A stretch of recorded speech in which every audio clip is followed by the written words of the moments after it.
Dear students, welcome back to our channel Gyan Lab once again.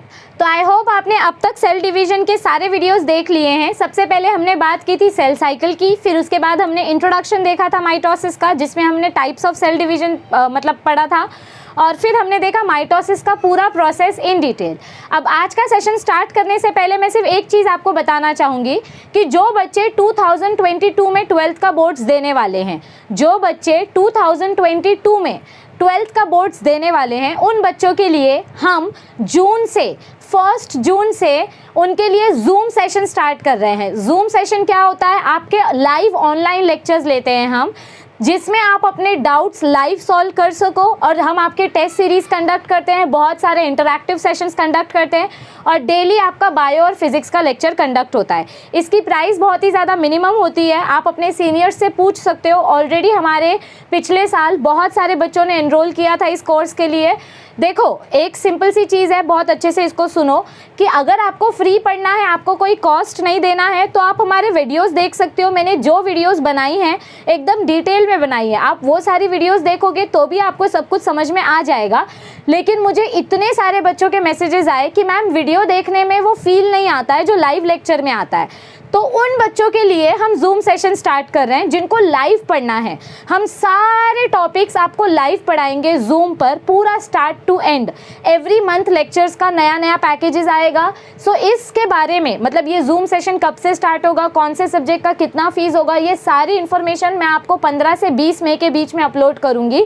तो आप अपने juniors के साथ, अपने सीनियर्स के साथ प्लीज़ इस इन्फॉर्मेशन को शेयर कीजिए कि जो बच्चे 2022 में महाराष्ट्र बोर्ड्स में एग्ज़ाम देने वाले हैं, 2022 में जो 12th का बोर्ड्स देने वाले हैं, उनके लिए हम लाइव जूम सेशन स्टार्ट कर रहे हैं। अगर 11th का आप चाहते हो कि हम 11th का भी लाइव बैच स्टार्ट करें, तो उसके लिए हमको मिनिमम 50 स्टूडेंट्स की ज़रूरत है, क्योंकि 50 स्टूडेंट्स रहेंगे तो ही मज़ा आता है पढ़ाने में, इंटरैक्शन अच्छा रहता है।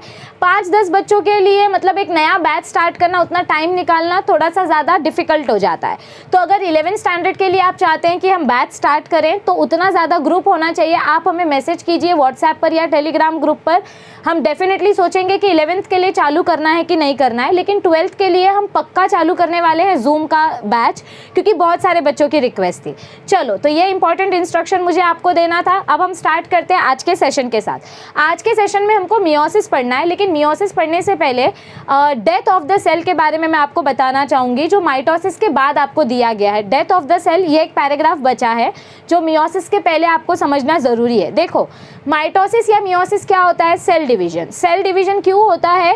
ताकि ह्यूमन की बॉडी प्रॉपरली ग्रो हो सके और डेवलप हो सके। और सिर्फ ह्यूमन नहीं, कोई भी लिविंग ऑर्गेनिज्म, अगर उसको प्रॉपरली ग्रो होना है, प्रॉपरली डेवलप होना है, तो डिवीजन बहुत ज़्यादा इंपॉर्टेंट है। तो अब हम पढ़ते हैं डेथ ऑफ द सेल के बारे में, कि कोई भी सेल डेड कब डिक्लेयर किया जाता है, या उससे रिलेटेड कौन से कॉन्सेप्ट्स हमको पता होने चाहिए। ऑल राइट, सो यहाँ पर देखो हमको क्या दिया गया है।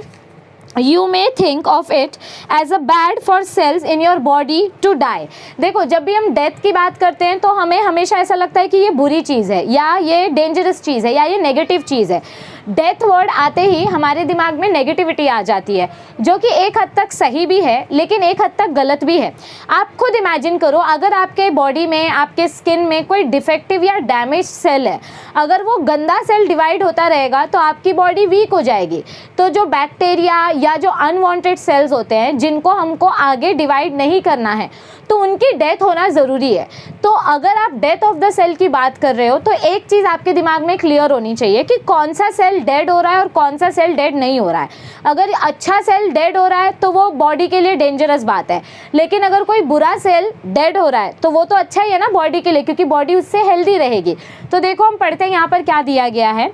You may think of it as a bad for cells in your body to die.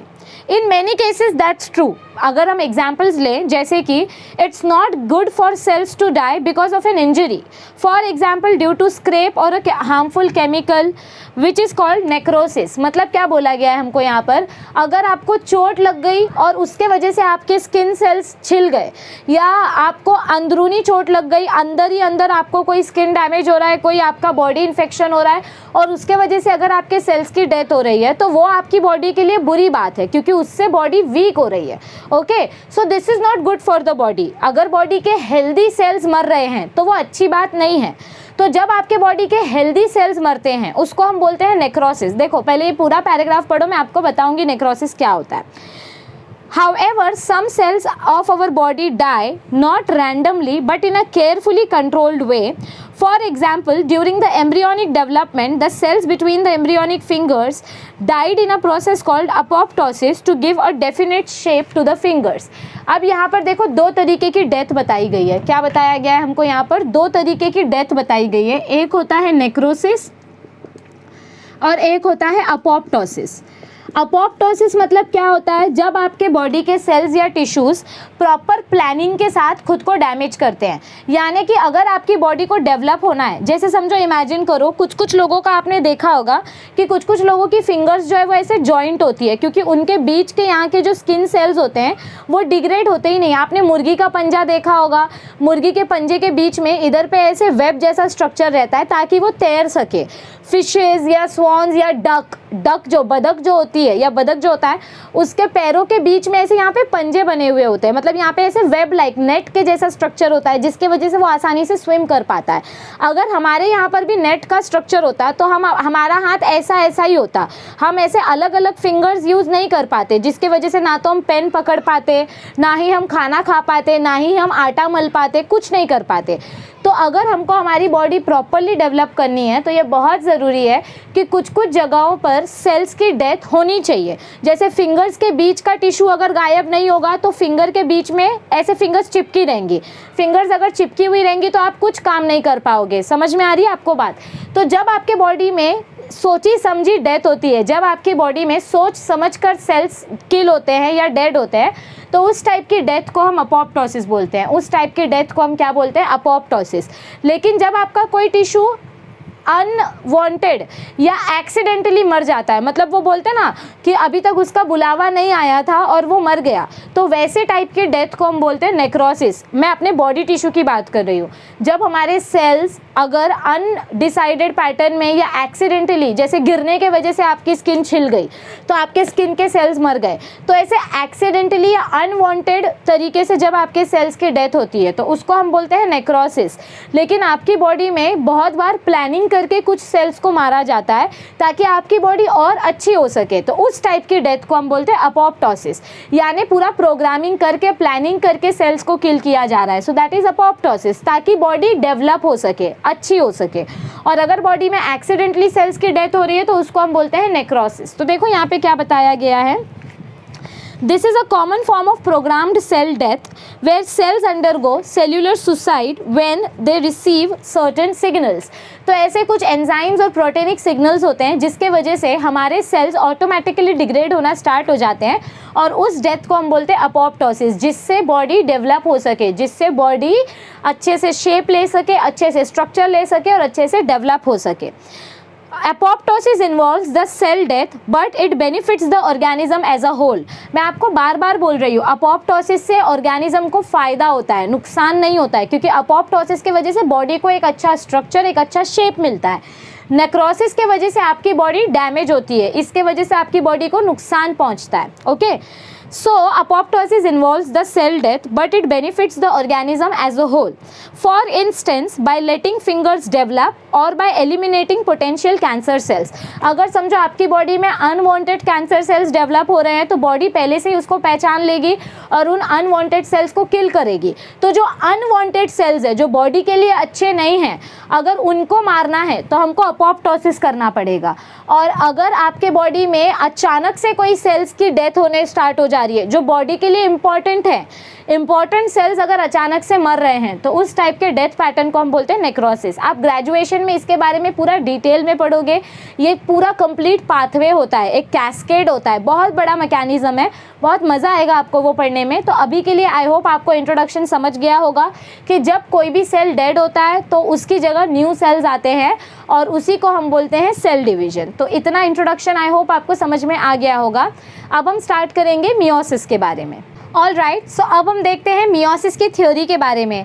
I hope आपने माइटोसिस और मियोसिस का क्रोमोसोम और क्रोमैटिड नंबर का कन्फ्यूजन क्लियर करने के लिए पहले आपने क्रोमैटिड्स और क्रोमोसोम के बीच के डिफरेंस की वीडियो देख ली है। अगर आपको अब तक कन्फ्यूजन है कि क्रोमैटिड मतलब क्या होता है और क्रोमोसोम मतलब क्या होता है, तो मैं आपसे रिक्वेस्ट करूँगी कि प्लीज़ प्लीज़ प्लीज़ इस डिस्क्रिप्शन में जो मैंने लिंक दी है difference between chromatids and chromosomes का जो वीडियो है वो प्लीज़ आप देखो, क्योंकि वो वीडियो अगर आपको समझ में नहीं आया या आपको क्रोमैटिड्स और क्रोमोसोम के बीच का डिफरेंस समझ में नहीं आया तो आपको मियोसिस समझने में बहुत ज़्यादा दिक्कत होगी। सो मेरी आपसे रिक्वेस्ट है, आप पहले प्रीवियस वीडियो देखो क्रोमैटिड्स और क्रोमोसोम्स के बीच का डिफरेंस, और फिर उसके बाद ही आप ये आगे का वीडियो देखना, तो आपको अच्छे से समझ में आएगा।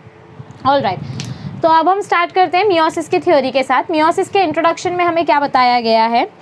The term meiosis was coined by J.B. Farmer in 1905। Okay, तो मियोसिस ये टर्म हमको किसने दिया था? J.B. फार्मर ने। कब दिया था? 1905 में।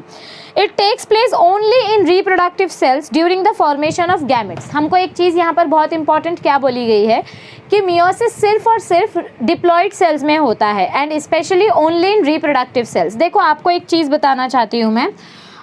समझो कि हमारी बॉडी में दो टाइप के सेल्स होते हैं, सोमैटिक सेल्स। हमारी बॉडी में दो टाइप के सेल्स होते हैं। ओके, हम ह्यूमन बॉडी की बात कर रहे हैं। ह्यूमन बॉडी में दो टाइप के सेल्स होते हैं, somatic sales and reproductive cells. कौन से दो टाइप के सेल्स की हम बात कर रहे हैं? Somatic sales and reproductive cells. Somatic cells यानी कि जिससे आपकी बॉडी बनती है, जिनको जो ऑटोसोम्स डिसाइड करते हैं। हमारी बॉडी में 23 पेयर ऑफ क्रोमोसोम्स होते हैं। सो उसमें से जो 22 पेयर्स ऑफ क्रोमोसोम्स हैं, 22 pairs of chromosomes, 22 pairs of chromosomes जो हैं, जिनको हम ऑटोसोम्स बोलते हैं। क्या बोलते हैं? ये 10th में आपने पढ़ा होगा और 12th में आप पढ़ोगे इसके बारे में।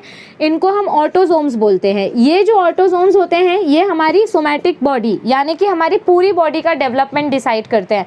आपकी आंखों का कलर क्या होगा, आपके बाल स्ट्रेट होंगे या कर्ली होंगे, आप लंबे होंगे या छोटे होंगे, हर एक चीज़ आपकी बॉडी का जितना भी जेनेटिक और फिनोटिपिक कैरेक्टर है, यानी एक्सटर्नल और इंटरनल कैरेक्टर, ये सब कुछ सोमैटिक सेल्स डिसाइड करता है। लेकिन आपके जो गैमेट्स होते हैं, यानी कि जिनको हम सेक्स सेल्स बोलते हैं, 1 पेयर ऑफ क्रोमोसोम्स जिनको एलोसोम्स भी बोला जाता है, 1 पेयर ऑफ क्रोमोसोम्स जिनको आप सेक्स क्रोमोसोम या एलोसोम्स बोलते हो, ये सेक्स क्रोमोसोम डिसाइड करते हैं कि आप मेल बनोगे या आप फीमेल बनोगे। यानी कि या तो आपके अंदर XY क्रोमोसोम होगा या तो आपके अंदर XX क्रोमोसोम होगा। अगर आपके अंदर XX क्रोमोसोम है इसका मतलब आप फीमेल हो। अगर आपके अंदर XY क्रोमोसोम है इसका मतलब कि आप मेल हो।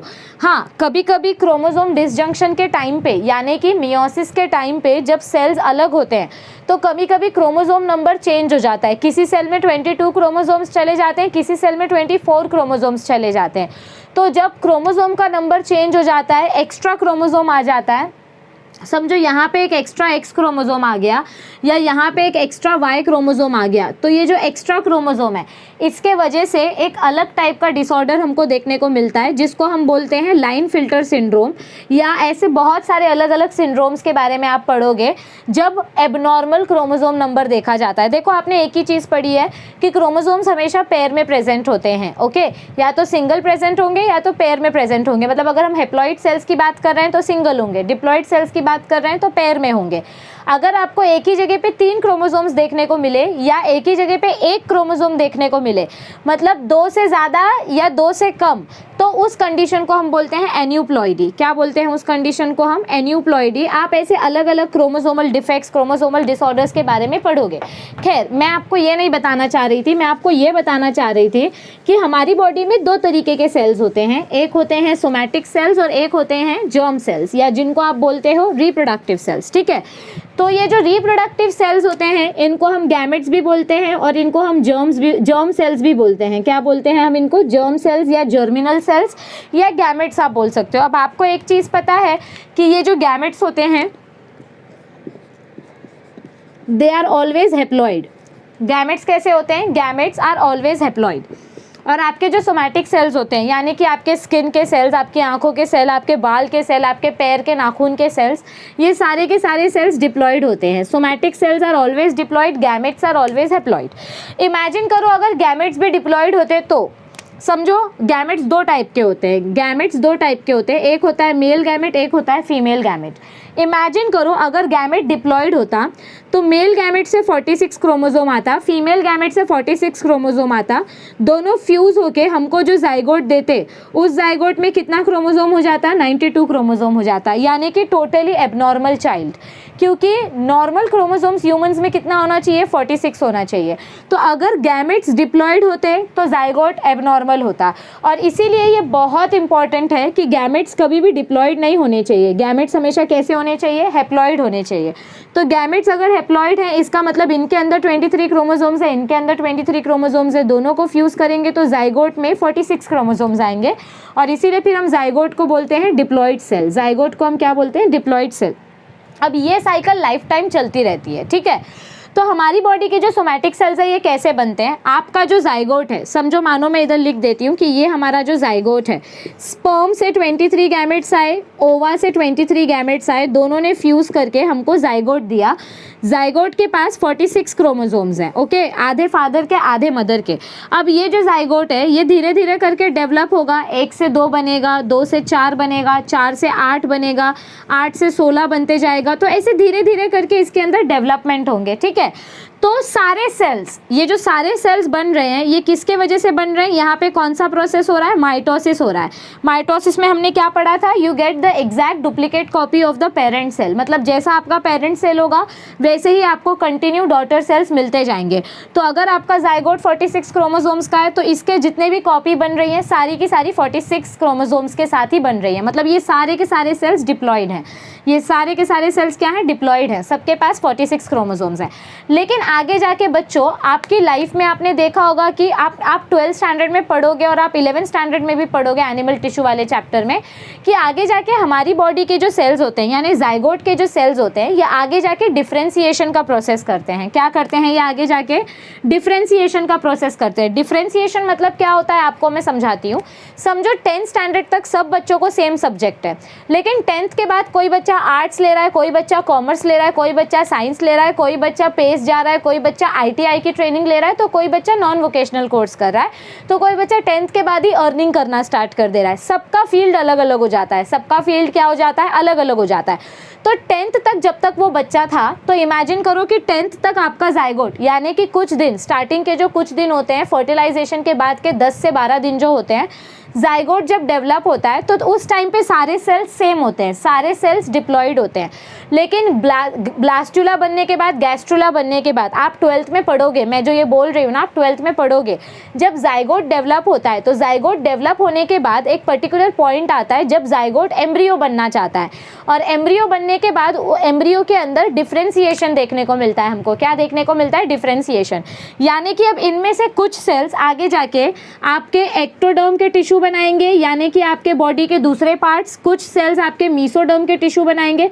एक्टोडर्म मतलब आगे जाके इसमें से कुछ सेल्स नर्वस टिश्यू बनाएंगे, ब्रेन का पार्ट बनेंगे, न्यूरॉन्स बनेंगे। कुछ सेल्स मीसोडर्म का टिश्यू बनाएंगे यानी हार्ट मसल्स बनाएंगे, स्मूथ मसल्स बनाएंगे, और कुछ सेल्स आपका एंडोडर्म का टिश्यू बनाएंगे, endoderm, reproductive cells etcetera etcetera. तो आपका ये जो जाइगोट है, देखो मैं एकदम सिंपल कॉमन सी बेसिक सी चीज़ बता रही हूँ। मेल गैमेट आया, फीमेल गैमेट आया, उसकी वजह से आपको जाइगोट मिला, जाइगोट डेवलप होकर एम्ब्रियो बना, एम्ब्रियो के आगे डिफ्रेंसिएशन हो रहा है। डिफ्रेंसिएशन की वजह से अब आपके बॉडी में अलग अलग सेल्स तैयार हो रहे हैं। हमारी स्किन अलग सेल से बनी है, हमारा ब्रेन अलग सेल से बना है, हमारे हार्ट अलग सेल से बने हैं, हमारा लिवर, हमारा किडनी, हमारा लंग्स, हमारा पीनस, हमारा वजाइना, हमारा टेस्टिस, हमारा ओवरी, सारे अलग अलग सेल्स से बने हैं। Do you agree with this? Okay, so ये बॉडी के जो अलग अलग टिश्यूज़ हैं जो अलग अलग सेल्स से बन रहे हैं, ये कौन से प्रोसेस की वजह से होता है? डिफ्रेंसिएशन के वजह से होता है, या स्पेशलाइजेशन आप जिसको बोल सकते हो। तो इमेजिन करो कि ऐसे ही आपके पास इतने सारे सेल्स हैं, ठीक है, इतने सारे सेल्स हैं आपके पास। समझो, इमेजिन करो मैं इसको ऐसे ड्रॉ कर रही हूँ, ये भी 46 है, ये भी 46, ये भी डिप्लॉयड, ये भी डिप्लॉयड, ये भी डिप्लॉयड, ये भी डिप्लॉयड, ये भी डिप्लॉयड, ये भी डिप्लॉयड, ये भी डिप्लॉयड, ठीक है।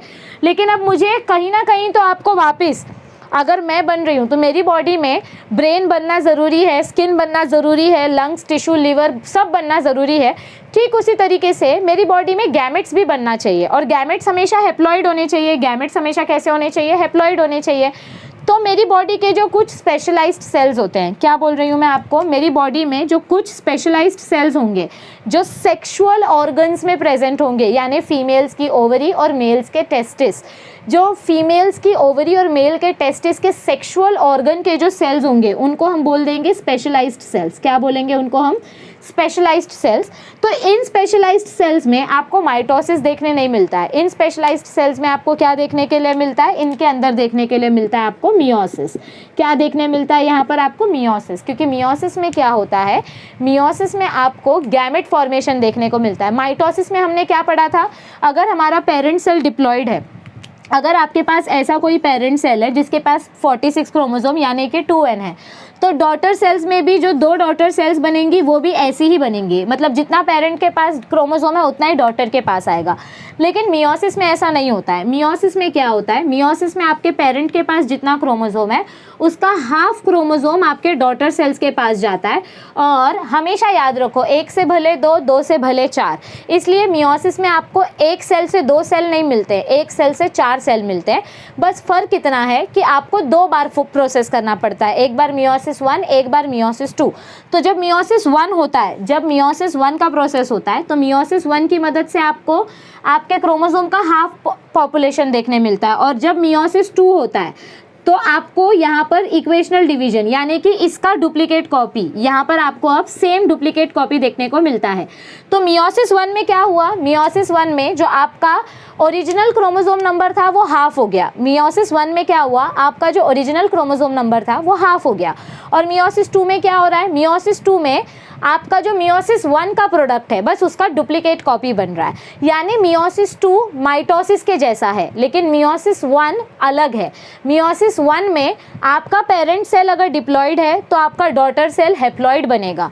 मियोसिस सिर्फ और सिर्फ डिप्लॉयड सेल में ही हो सकता है। मियोसिस के वजह से आपको गैमेट्स मिलते हैं। हमेशा याद रखो, मियोसिस होता डिप्लॉयड सेल में है। ये आपका एम्ब्रियो है। एम्ब्रियो में से कुछ सेल्स जो आपके रिप्रोडक्टिव सेल्स होते हैं, कौन से सेल्स होते हैं? रिप्रोडक्टिव सेल्स होते हैं।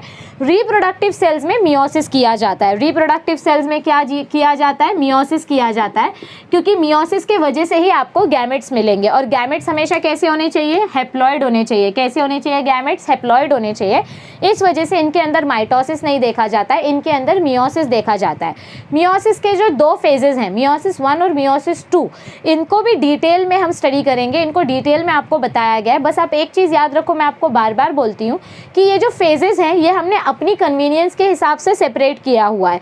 जब आप इनको माइक्रोस्कोप के नीचे एक्चुअली देखोगे तो ये एक साइमल्टेनियस प्रोसेस होता है। साइमल्टेनियस यानी कि लगातार होते रहना। पहला वाला स्टेप खत्म होता नहीं और दूसरा स्टेप पहले ही चालू हो जाता है, तो इसको हम साइमल्टेनियस प्रोसेस बोलते हैं। हम बस अपने समझने के लिए, अपनी कन्वीनियंस के लिए इनको फेजेस का नाम देते हैं, पर ये एक साइमल्टेनियस प्रोसेस होता है। सो मियोसिस किस में होता है? प्लीज़ इस चीज़ को याद रखो। Mitosis take place in somatic cell, मतलब in diploid as well as haploid cell, लेकिन meiosis takes place only in diploid cells. Meiosis सिर्फ कौन से सेल्स में होता है?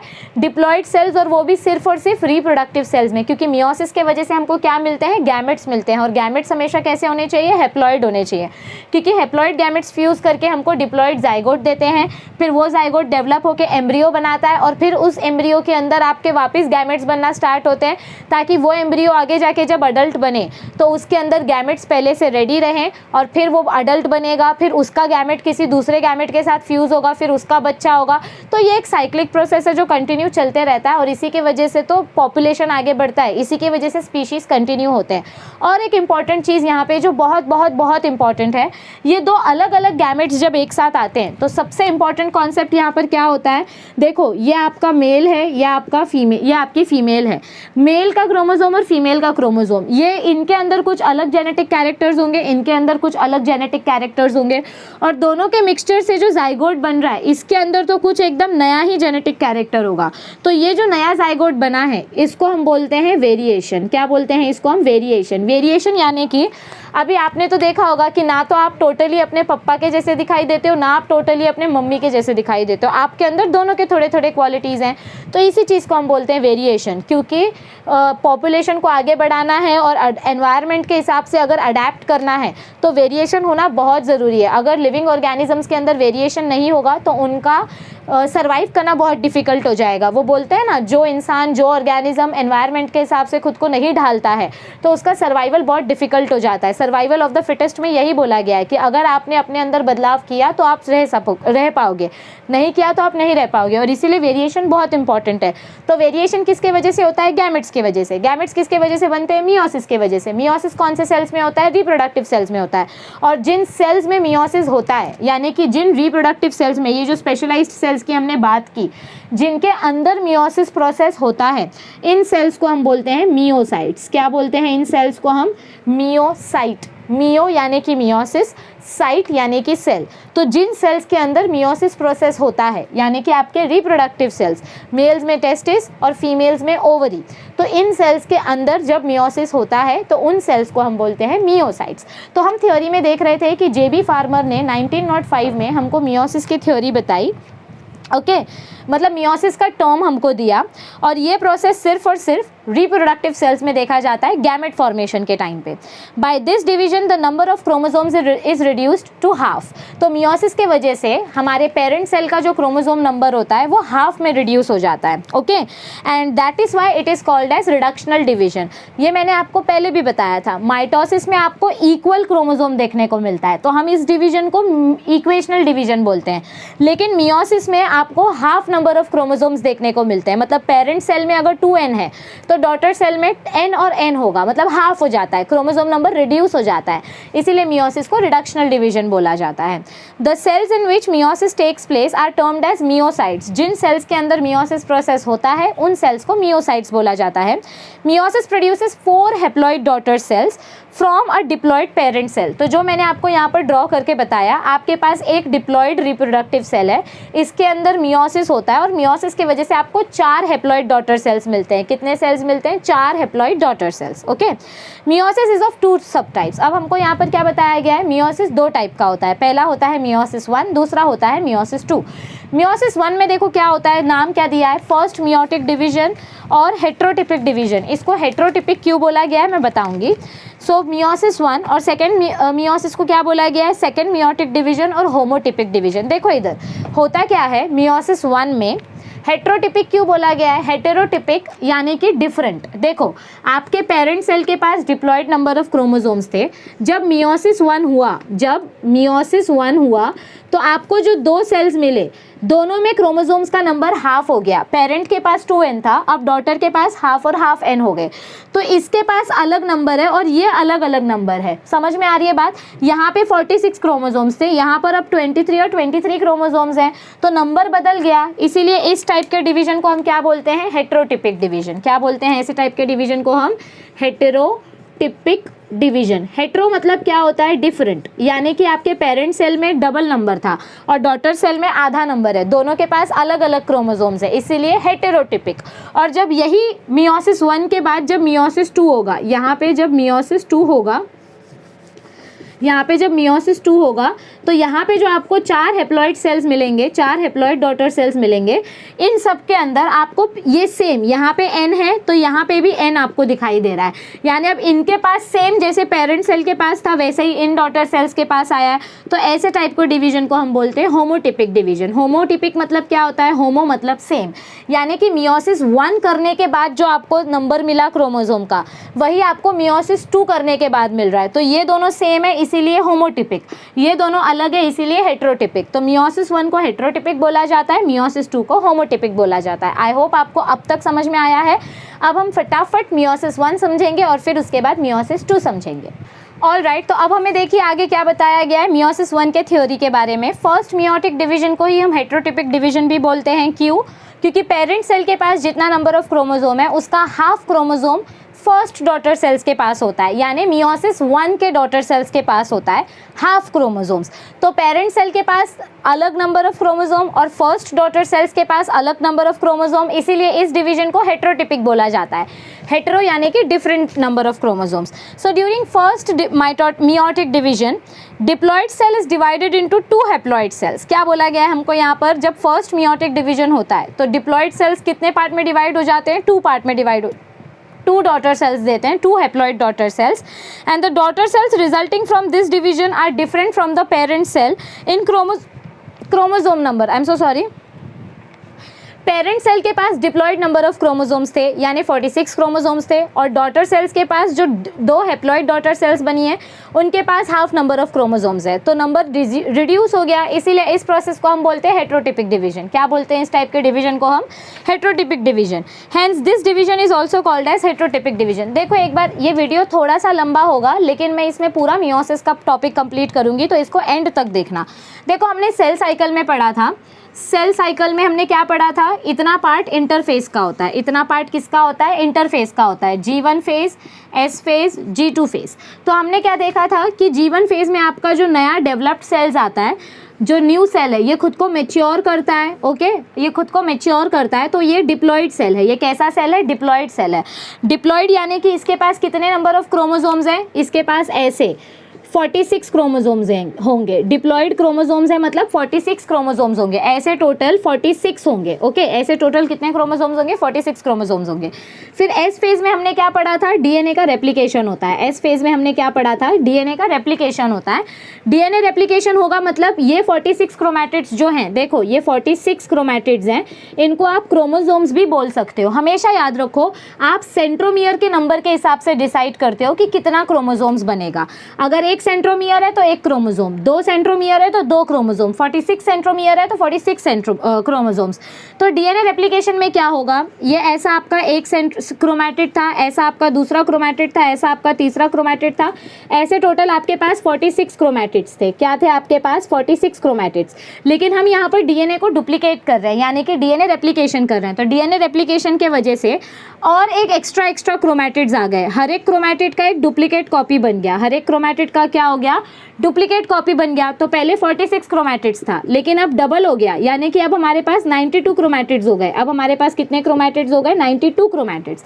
लेकिन अभी भी हम इसको 46 क्रोमोसोम्स ही बोलेंगे। देखो क्रोमैटिड्स भले ही 92 हो गए, ये 1, ये 2, ये 3, ये 4, ये 5, ये 6, ऐसे आपके पास 46 का डबल हुआ। 46 का डबल हुआ मतलब टोटल 92 हो गए। तो क्रोमैटिड्स भले ही 92 हैं, लेकिन सेंट्रोमियर अभी भी उतने ही है, क्योंकि ये जो न्यू क्रोमैटिड्स बनते हैं ये अलग सेंट्रोमियर नहीं लाते, ये इनका सेंट्रोमियर और पहले वाले क्रोमैटिड का सेंट्रोमियर एक साथ अटैच हो जाता है। इसीलिए तो इसको हम सिस्टर क्रोमैटिड्स बोलते हैं। क्या बोलते हैं इनको हम? Sister chromatids. तो अब आपके ये जो 92 क्रोमैटिड्स बने हैं, ये 92 क्रोमैटिड्स को अभी भी हम क्या बोलेंगे? 46 क्रोमोसोम्स। क्या बोलेंगे इनको? अभी भी हम 46 क्रोमोसोम्स। तो अगर आप अच्छे से ध्यान से समझो तो आपका जो डिप्लॉयड सेल है ये आपका सेक्स सेल है, या इसको आप रिप्रोडक्टिव सेल बोल सकते हो। ये आपका रिप्रोडक्टिव डिप्लॉयड सेल जो है, इसके अंदर हम मियोसिस करने वाले हैं। तो ये हमारा रिप्रोडक्टिव सेल है, ये डिप्लॉयड है। डिप्लॉयड यानी कि इसके पास 46 क्रोमैटिड्स हैं, इन्हीं को हम 46 क्रोमोसोम्स भी बोल सकते हैं। ये जब डीएनए रेप्लिकेशन करते हैं तो 92 क्रोमैटिड्स हो जाता है। कितना क्रोमैटिड हो जाता है? 92 क्रोमैटिड्स हो जाता है। अब इसी सेल को हमको मियोसिस करना है। इस सेल को हमको क्या करना है? मियोसिस करना है। तो यहाँ पर देखो माइटोसिस कैसे 2 पार्ट में डिवाइडेड था, करियोकाइनेसिस और साइटोकाइनेसिस। मियोसिस 3 पार्ट में डिवाइडेड होता है। मियोसिस कितने पार्ट में डिवाइडेड है? मियोसिस 3 पार्ट में डिवाइडेड है। पहला है मियोसिस 1, दूसरा है मियोसिस 2, और इन दोनों के बीच में एक छोटा सा फेज आता है जिसको हम बोलते हैं इंटरकाइनेसिस। क्या बोलते हैं इस फेज को हम? इंटरकाइनेसिस। अब बहुत सारे बच्चे कंफ्यूज हो जाएंगे कि मैम ये वाला फेज इंटरफेज है। देखो यहाँ से लेकर यहाँ तक ये वाला फेज जो है इसको हम इंटरफेज बोलते हैं। क्या बोलते हैं हम इसको? इंटरफेज। और ये फेज इंटरकाइनेसिस है। तो इंटरफेज और इंटरकाइनेसिस में क्या डिफरेंस है? अगर इंटरफेज की मैं बात करूँ तो इंटरफेज में 3 फेजेस आते हैं, G1 phase, S phase, G2 phase. और इंटरकाइनेसिस की अगर हम बात करें, किसकी अगर हम बात करें? इंटरकाइनेसिस की अगर हम बात करें तो इंटरकाइनेसिस 2 फेजेस के बीच में आता है। इंटरकाइनेसिस मियोसिस 1 और मियोसिस 2 के बीच में आता है। इंटरकाइनेसिस किसके बीच में आता है? In between meiosis 1 and meiosis 2। ये एक सबसे छोटा रेस्टिंग फेज है जहाँ पे आपके मियोसिस 1 के जो हैप्लॉइड सेल्स बनेंगे वो थोड़े टाइम के लिए रेस्ट करेंगे, उनके अंदर सेंट्रियोल का डुप्लीकेशन होगा और फिर वो मियोसिस 2 में जाएंगे। तो मियोसिस 1 और मियोसिस 2 के बीच में एकदम माइन्यूट सा जो रेस्टिंग फेज होता है उस फेज को हम बोलते हैं इंटरकाइनेसिस। इंटर मतलब क्या होता है? मिडल। ओके, तो मियोसिस 1 और मियोसिस 2 के बीच का जो छोटा सा रेस्टिंग फेज है उसको हम बोलते हैं इंटरकाइनेसिस। तो देखो आई होप आपको समझ में आ रहा है। आपने डिप्लॉयड सेल लिया है, इस डिप्लॉयड सेल का आपको सेल डिवीजन करना होना है। हम मियोसिस पढ़ रहे हैं, क्या पढ़ रहे हैं हम? मियोसिस पढ़ रहे हैं। मियोसिस में हमने क्या बोला? एक सेल से 4 सेल मिलेंगे। एक सेल से कितने सेल्स मिलेंगे? एक डिप्लॉइड सेल से आपको 4 हैप्लॉइड सेल्स मिलेंगे। मतलब आपके पास एक डिप्लॉइड सेल है तो इसी से आपको 4 हैप्लॉइड सेल्स मिलेंगे। सबसे पहले इस सेल का डीएनए डुप्लीकेशन हुआ। डीएनए डुप्लीकेशन होने की वजह से आपको 92 क्रोमैटिड्स यानी कि 46 क्रोमोसोम्स मिले। अब यही 92 क्रोमैटिड्स को आप 4 से डिवाइड करो। 92 क्रोमैटिड्स को आप 4 से डिवाइड करो क्योंकि आपको एक सेल से 4 सेल मिलने वाले हैं। तो 92 को अगर हम 4 से डिवाइड करेंगे तो एक सेल में 23 क्रोमैटिड्स जाएंगे। एक सेल में कितने क्रोमैटिड्स जाएंगे? 23 क्रोमैटिड्स। और उन 23 क्रोमैटिड्स को भी हम क्रोमोसोम ही बोलेंगे। मैं आपको बार बता रही हूँ, क्रोमैटिड्स को ही क्रोमोसोम्स बोल सकते हैं क्योंकि उनके पास सेम सेंट्रोमियर होता है। एक सेंट्रोमियर मतलब एक क्रोमोसोम।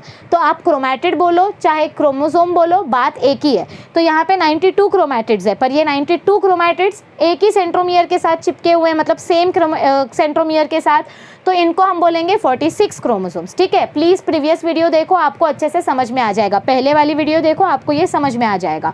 अब एक चीज़ हमेशा याद रखो, ये जो 2 साथ में चिपके हुए क्रोमोसोम्स है, जैसे समझो मेरा कोई डुप्लीकेट कॉपी रहेगा तो वो मेरे साथ ही हमेशा चिपका रहेगा या मेरे जैसा ही दिखेगा। या अगर मैं आपको एक सिंपल एग्जांपल दूं तो आप जब चप्पल लेते हो तो एक चप्पल की जो जोड़ी होती है, दूसरी चप्पल, आप उन दोनों को साथ में पहनोगे। आप वाइट शूज़ को ब्लैक शूज़ के साथ कभी नहीं पहन सकते क्योंकि दोनों अलग अलग हैं। तो ठीक इसी तरीके से जो एक क्रोमैटिड की एग्जैक्ट कॉपी होती है उनको हम सिस्टर क्रोमैटिड्स बोलते हैं। अगर इसी क्रोमोसोम को मैं किसी दूसरे क्रोमोसोम के साथ चिपकाने लगूँ, अगर इसी क्रोमोसोम को मैं किसी दूसरे क्रोमोसोम के साथ बाइंड करने लगूँ जो सिमिलर हैं लेकिन आइडेंटिकल नहीं है। देखो, सिमिलर होने में और आइडेंटिकल होने में फ़र्क होता है। सिमिलर और आइडेंटिकल मतलब क्या होता है? जैसे समझो आप लोग घर में जुड़वा भाई हो, ठीक है, तो आपका जूता और उसका जूता मैच होगा लेकिन दोनों का सेम साइज़ नहीं होगा क्योंकि हो सकता है एक पतला हो एक मोटा हो सकता है दोनों सेम साइज़ के हो, प्रोबेबिलिटी कुछ भी हो सकती है। तो सिमिलर यानी कि थोड़ा बहुत सेम होना और आइडेंटिकल यानी 100% सेम होना। ओके, सो जब आपके 2 अलग अलग क्रोमोसोम्स जो सिमिलर कैरेक्टर के हैं लेकिन उनके जीन्स आइडेंटिकल नहीं होते हैं तो उन क्रोमोसोम्स को हम होमोलोगस क्रोमोसोम्स बोलते हैं, यानी कि सिमिलर कैरेक्टर वाले।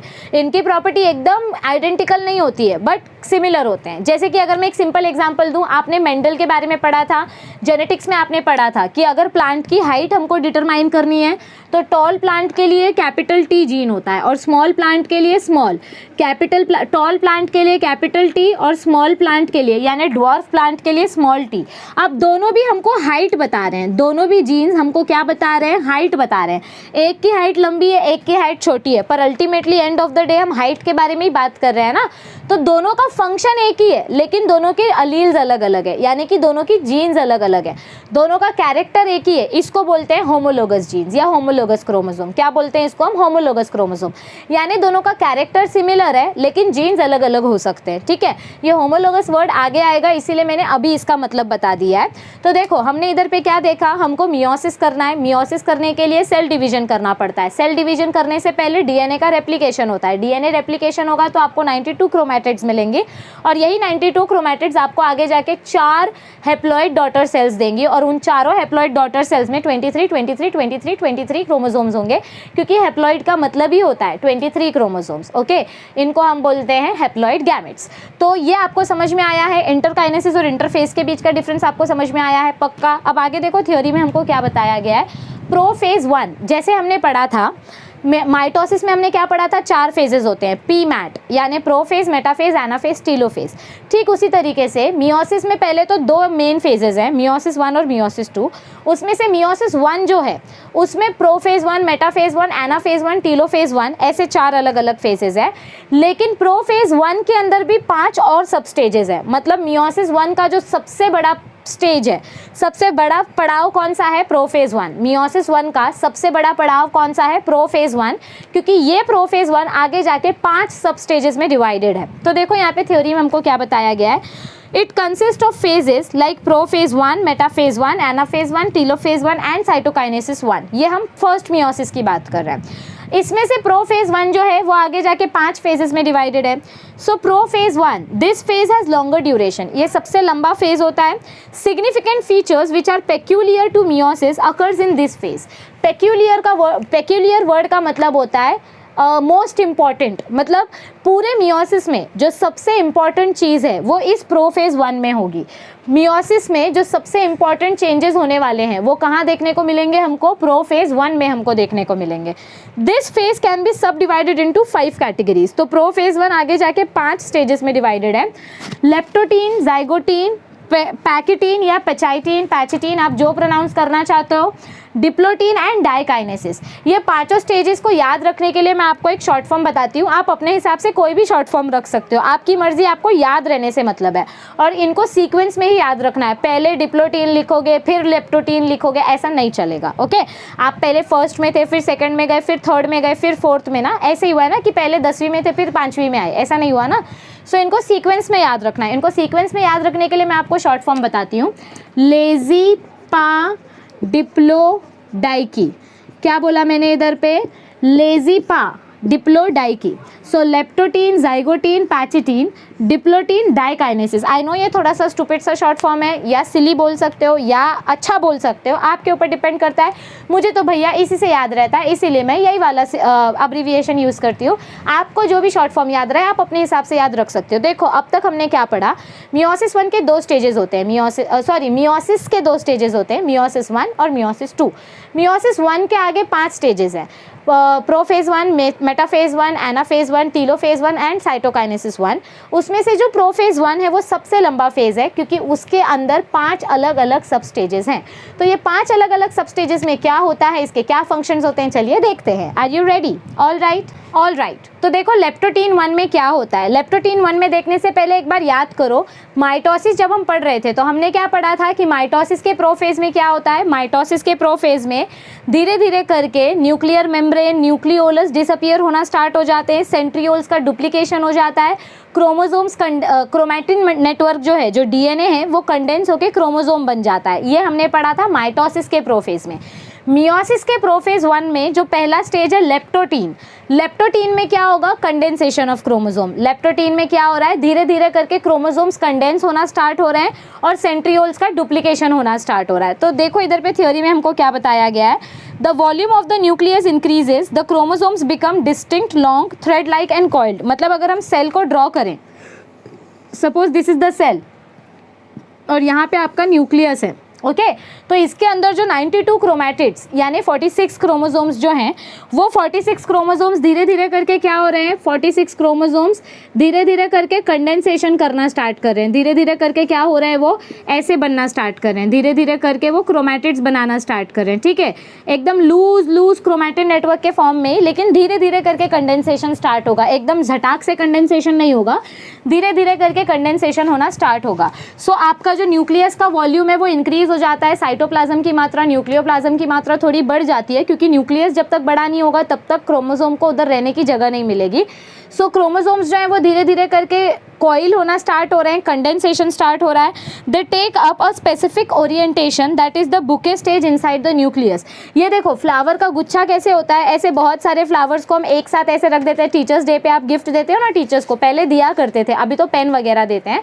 सो ऐसा बुके जैसा स्टेज बन जाता है, मतलब सारे क्रोमोसोम्स ऐसे आके अरेंज हो जाते हैं। और ये क्रोमोसोम्स कहाँ पर आकर अरेंज होते हैं? जहाँ पर आपका सेंट्रियोल होता है, जहाँ पर आपका क्या होता है? सेंट्रियोल्स होता है, वहाँ पर ये क्रोमोसोम्स आके अरेंज हो जाते हैं। ओके, मतलब ये न्यूक्लियस के उसी साइड पे शिफ्ट होंगे जहाँ पे सेंट्रियोल्स होंगे। Okay, all right.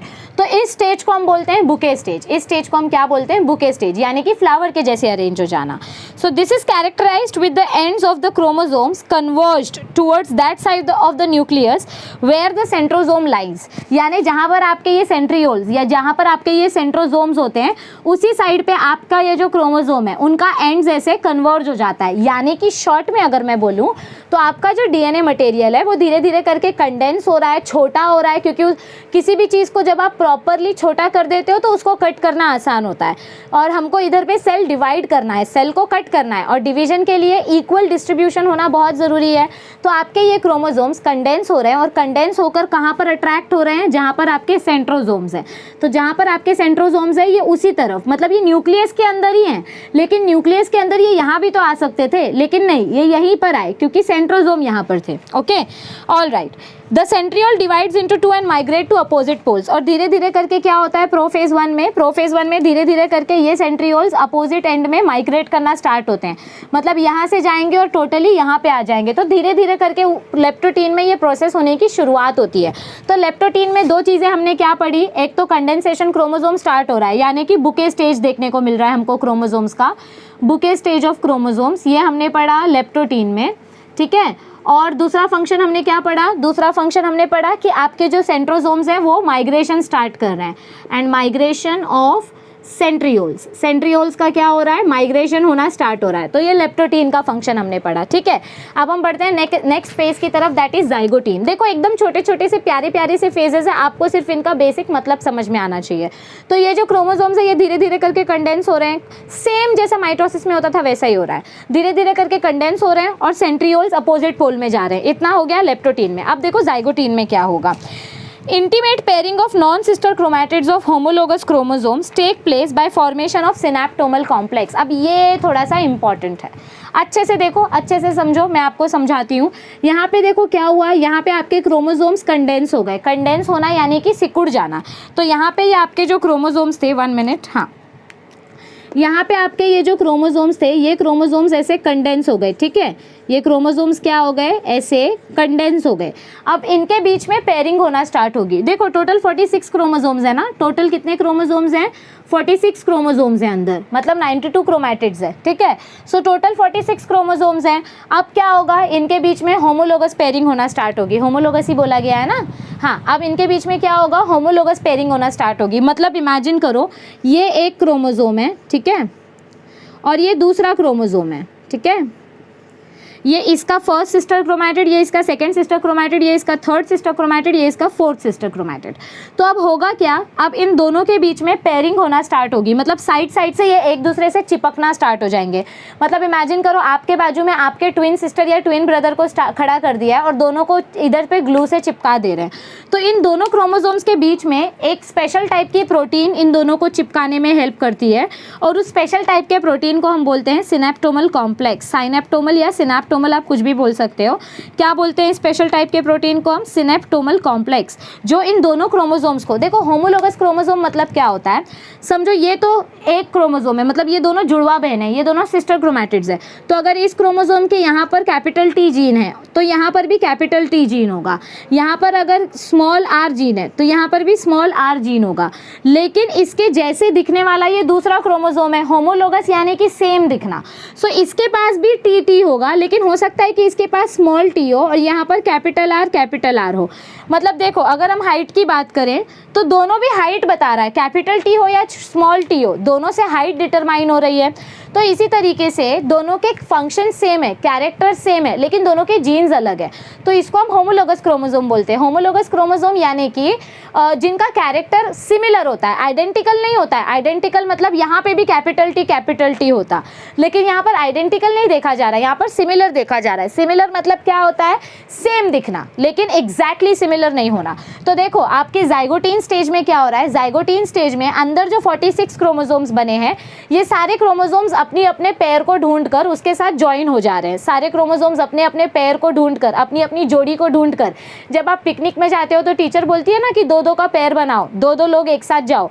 तो ये सारे 46 क्रोमोसोम्स जो हैं वो अलग अलग थे। अब ये सारे 46 क्रोमोसोम्स अपने अपने भाई बहन जुड़वा कजन्स को ढूंढेंगे और उनके साथ जुड़ के एक एक पेयर बना लेंगे। तो 46 क्रोमोसोम्स जब एक एक पेयर बन जाएंगे तो हमको क्या देखने को मिलेगा, 23 पेयर्स देखने को मिलेंगे। यानी कि यहाँ पे 2 क्रोमोसोम्स ऐसे एक साथ चिपक गए, बीच में सिनेप्टोमल कॉम्प्लेक्स है, बीच में क्या है, सिनेप्टोमल कॉम्प्लेक्स है। फिर यहाँ पर आपको 2 क्रोमोसोम्स देखने को मिलेंगे, ओके। फिर इनके बीच में सिनेप्टोमल कॉम्प्लेक्स है। तो ऐसे टोटल आपको 23 पेयर्स देखने को मिलेंगे जो सिनेप्टोमल कॉम्प्लेक्स की मदद से पेयरिंग कर रहे हैं। सो देखो फर्स्ट स्टेज में क्या हुआ, आपके क्रोमोसोम्स कंडेंस हुए और सेंट्रियोल्स पोल में शिफ्ट हो गए। सेंट्रियोल्स कहाँ पर शिफ्ट हो गए, ये मैं यहाँ पे ड्रॉ कर देती हूँ। सेंट्रियोल्स अपने शिफ्ट हो गए पोल में, ठीक है। यही सेंट्रियोल्स आगे जाके स्पिंडल फाइबर्स बनाएंगे, माइटोसिस में तो हमने पढ़ा ही था। और जाइगोटीन स्टेज में क्या हो रहा है, जाइगोटीन स्टेज में आपके ये जो क्रोमोसोम्स हैं इनके बीच में होमोलोगस पेयरिंग हो रही है with the help of synaptonemal complex. अब आगे देखो क्या बताया गया है, this pairing is called synapsis. तो इस पेयरिंग को हम क्या बोलते हैं? सिनैप्सिस। ये बहुत इंपॉर्टेंट है, ये आपको एग्जाम में 1 मार्क के लिए आ सकता है, तो प्लीज़ इसको इग्नोर मत करना। ये जो दो होमोलोगस क्रोमोसोम्स के बीच में पेयरिंग होती है, उस पेयरिंग को हम बोलते हैं synapsis. So this pairing is called synapsis. Each pair consist of a maternal chromosome and a paternal chromosome. तो यहाँ पर हमको क्या बोला गया है कि ये जो आपका क्रोमोसोम होता है, ये जो आपका पेयर बना है, इसमें से एक क्रोमोसोम फादर वाला होगा, एक क्रोमोसोम मदर वाला होगा। क्योंकि देखो जब जाइगोट बनता है तो 23 गैमेट्स फादर से आते हैं, 23 गैमेट्स मदर से आते हैं, फिर उन गैमेट्स की वजह से जाइगोट बनता है और जाइगोट के अंदर 46 क्रोमोसोम्स होते हैं। तो जब वो 23 पेयर्स बनाते हैं तो एक क्रोमोसोम हमेशा पैटर्नल होता है यानी फादर का होता है, एक क्रोमोसोम हमेशा मैटरनल होता है यानी कि मदर का होता है। अभी के लिए सिर्फ इतना समझो, okay. So 1 gamete is paternal and 1 chromosome is maternal. Chromosomal pairs are called bivalents और टेट्राड्स। ये बहुत इंपॉर्टेंट है, इसको अंडरलाइन करो, एंट्रेंस में ये पूछा जाता है। तो ये जो क्रोमोसोम की जोड़ी आपको मिल गई है यहाँ पे, ये जो जुड़वा भाई भाई आपस में जो चिपक गए, जुड़वा नहीं है, कजन्स बोल सकते हो आप, क्योंकि सिमिलर बोला है, आइडेंटिकल नहीं बोला है। सो ये जो दो क्रोमोसोम्स सिनेप्टोमल कॉम्प्लेक्स की मदद से एक साथ चिपक गए हैं, इस प्रोसेस को हम बोलते हैं सिनैप्सिस। इस प्रोसेस को हम क्या बोलते हैं? सिनैप्सिस। और ये जो क्रोमोसोम का अरेंजमेंट है, ये दो क्रोमोसोम्स एक साथ आ गए हैं। देखो बाइवेलेंट, बाइवेलेंट मतलब क्या होता है? वैलेंसी। वैलेंसी मतलब क्या होती है? नंबर। और बाय मतलब 2, वैलेंसी मतलब नंबर। तो दो क्रोमोसोम्स एक साथ आए हैं, इसीलिए इनको हम बोलते हैं बाइवेलेंट। क्या बोलते हैं इनको हम? बाइवेलेंट। लेकिन टोटल कितने क्रोमैटिड्स इधर पे दिखाई दे रहे हैं? 1 2 3 4। 2 क्रोमोसोम मतलब 4 क्रोमैटिड्स। 2 क्रोमोसोम बोला गया है, मतलब क्या बोला गया है इधर पे? 4 क्रोमैटिड्स। तो इनको आप टेट्राड भी बोल सकते हो, सॉरी इधर पे लिख देती हूँ मैं, इनको आप टेट्राड भी बोल सकते हो। टेट्राड मतलब क्या होता है? 4 क्रोमैटिड्स। अगर आपको क्रोमैटिड्स के टर्म में पूछा तो आप टेट्राड बोलोगे, अगर आपको क्रोमोसोम के टर्म में पूछा तो आप बाइवेलेंट बोलोगे। तो it is very important to remember this line कि यहाँ पे जब दो क्रोमोसोम्स, दो होमोलोगस क्रोमोसोम्स पेयरिंग करते हैं तो वो किसके वजह से पेयर बनाते हैं? सिनेप्टोमल कॉम्प्लेक्स की मदद से। ये एक स्पेशल टाइप की प्रोटीन है, क्योंकि आपको भी पता है डीएनए को बाइंड करने के लिए हिस्टोन प्रोटीन्स के साथ साथ और भी बहुत सारे प्रोटीन्स की ज़रूरत पड़ती है। तो ये जो दो क्रोमोसोम्स है, इन दोनों क्रोमोसोम्स को एक साथ टेम्पररी पकड़ के रखने के लिए सिनेप्टोमल कॉम्प्लेक्स की मदद ली जाती है, which is a proteinic complex. इस प्रोसेस को सिनैप्सिस बोलते हैं। और सिनैप्सिस की वजह से आपको जो दो जोड़ी मिल रही है, यानी दो हंसों का जोड़ा जो आपको देखने को मिल रहा है, इसको आप बाइवेलेंट बोल सकते हो। बाइवेलेंट यानी कि 2 क्रोमोसोम्स, या इसी को आप टेट्राड भी बोल सकते हो। टेट्राड मतलब कि 4 क्रोमैटिड्स, क्योंकि 4 क्रोमैटिड से आपके 2 क्रोमोसोम्स बने हैं। तो ये था आपका जाइगोटीन वाला स्टेज। तो अगर हम जाइगोटीन वाले स्टेज का कंक्लूजन यहाँ पर निकालें तो यहाँ पर हम क्या लिख सकते हैं? Let me just rub it, मैं वापस बना दूंगी सेल का स्ट्रक्चर, कोई बड़ी बात नहीं है। ओके, आप भी एक्सपर्ट हो जाओगे बनाने में सेल का स्ट्रक्चर। तो यहाँ पर देखो जाइगोटीन में क्या क्या हो रहा है? जाइगोटीन में सिनैप्सिस फॉर्म हो रहा है। किसके वजह से फॉर्म हो रहा है सिनैप्सिस? सिनेप्टोमल कॉम्प्लेक्स की मदद से फॉर्म हो रहा है। किसकी मदद से फॉर्म हो रहा है? एक मिनट, स्पेलिंग क्या है सिनेप्टोमल कॉम्प्लेक्स की? क्योंकि I don't like wrong spellings. हाँ बराबर, इधर पे मैंने गलत लिखा, इधर ए आएगा। सो ये सिनेप्टोमल कॉम्प्लेक्स के वजह से सिनैप्सिस फॉर्म हो रहा है। ओके, सो जाइगोटीन में सिनैप्सिस फॉर्म हो रहा है, यानी दो होमोलोगस क्रोमोसोम्स एक साथ आकर सिनैप्सिस कर रहे हैं सिनेप्टोमल कॉम्प्लेक्स की मदद से। और इसी कॉम्प्लेक्स को या इस दो होमोलोगस पेयर की जोड़ी को, होमोलोगस पेयर को हम बोल सकते हैं, ये देखो इधर पे मैं लिख रही हूँ, homologous pair is called what? Homologous pair is called as bivalent. Homologous pair is called bivalent, और आप इसको टेट्राड भी बोल सकते हो। क्या बोल सकते हो? बाइवेलेंट या tetrad. So this is important line for zygotene. ये आप इसको बोलते हैं शॉर्ट नोट्स बनाना। जो बच्चे बोलते हैं ना मैम नोट्स दो नोट्स दो, देखो बेटा नोट्स कैसा होता है, आपको खुद को लिखना होता है। जितने अच्छे से आप खुद का नोट्स बना पाओगे ना, मेरा कॉपी करके उतना अच्छे से आपको समझ में नहीं आएगा। तो मैं आपको सिखा रही हूँ कि नोट्स कैसे बनाया जाता है। आप सीखो, प्रैक्टिस करना स्टार्ट करो। हमेशा याद रखो, कोई भी चीज़ पढ़ते वक्त आपके हाथ में नोटबुक होनी चाहिए, टेक्स्ट बुक होनी चाहिए, पेन और पेंसिल कंपलसरी होना चाहिए, ताकि आप अपनी भाषा में अपने ओन वर्ड्स में अपनी नोट्स बना पाओ, इंपॉर्टेंट डायग्राम लिख पाओ। क्योंकि आपने ऑब्जर्व किया होगा बहुत सारी चीज़ें जो आपकी टेक्स्ट बुक में नहीं दी हुई होती हैं, वो भी मैं आपको बताती हूँ from NCERT point of view. So it is very important for you to make your own handwritten notes. तो अब हम बढ़ते हैं नेक्स्ट स्टेज की तरफ, दैट इज पैचिटीन, या जिसको आप पेकाइटीन, पैकिटीन कुछ भी बोल सकते हो, depends on you. So let us move on. Alright, तो अब हम पढ़ेंगे पैचेटीन के बारे में, जो प्रोफेज का थर्ड स्टेज है। तो अब तक हमने क्या देखा कि जाइगोटीन में आपके दो क्रोमोसोम्स के बीच में होमोलोगस पेयरिंग हुई, और किसके वजह से? सिनेप्टोमल कॉम्प्लेक्स की मदद से। अब देखो हमको पैचेटीन के बारे में क्या बताया गया है। Each individual chromosome begins to split longitudinally into two similar chromatids. मतलब हमको क्या बोला गया है कि यहाँ पर और फर्दर कंडेंसेशन होता है, ये क्रोमोसोम्स और अच्छे से विजिबल हो जाते हैं। कैसे विजिबल होने लगते हैं? और अच्छे से क्लियरली विजिबल होने लगते हैं।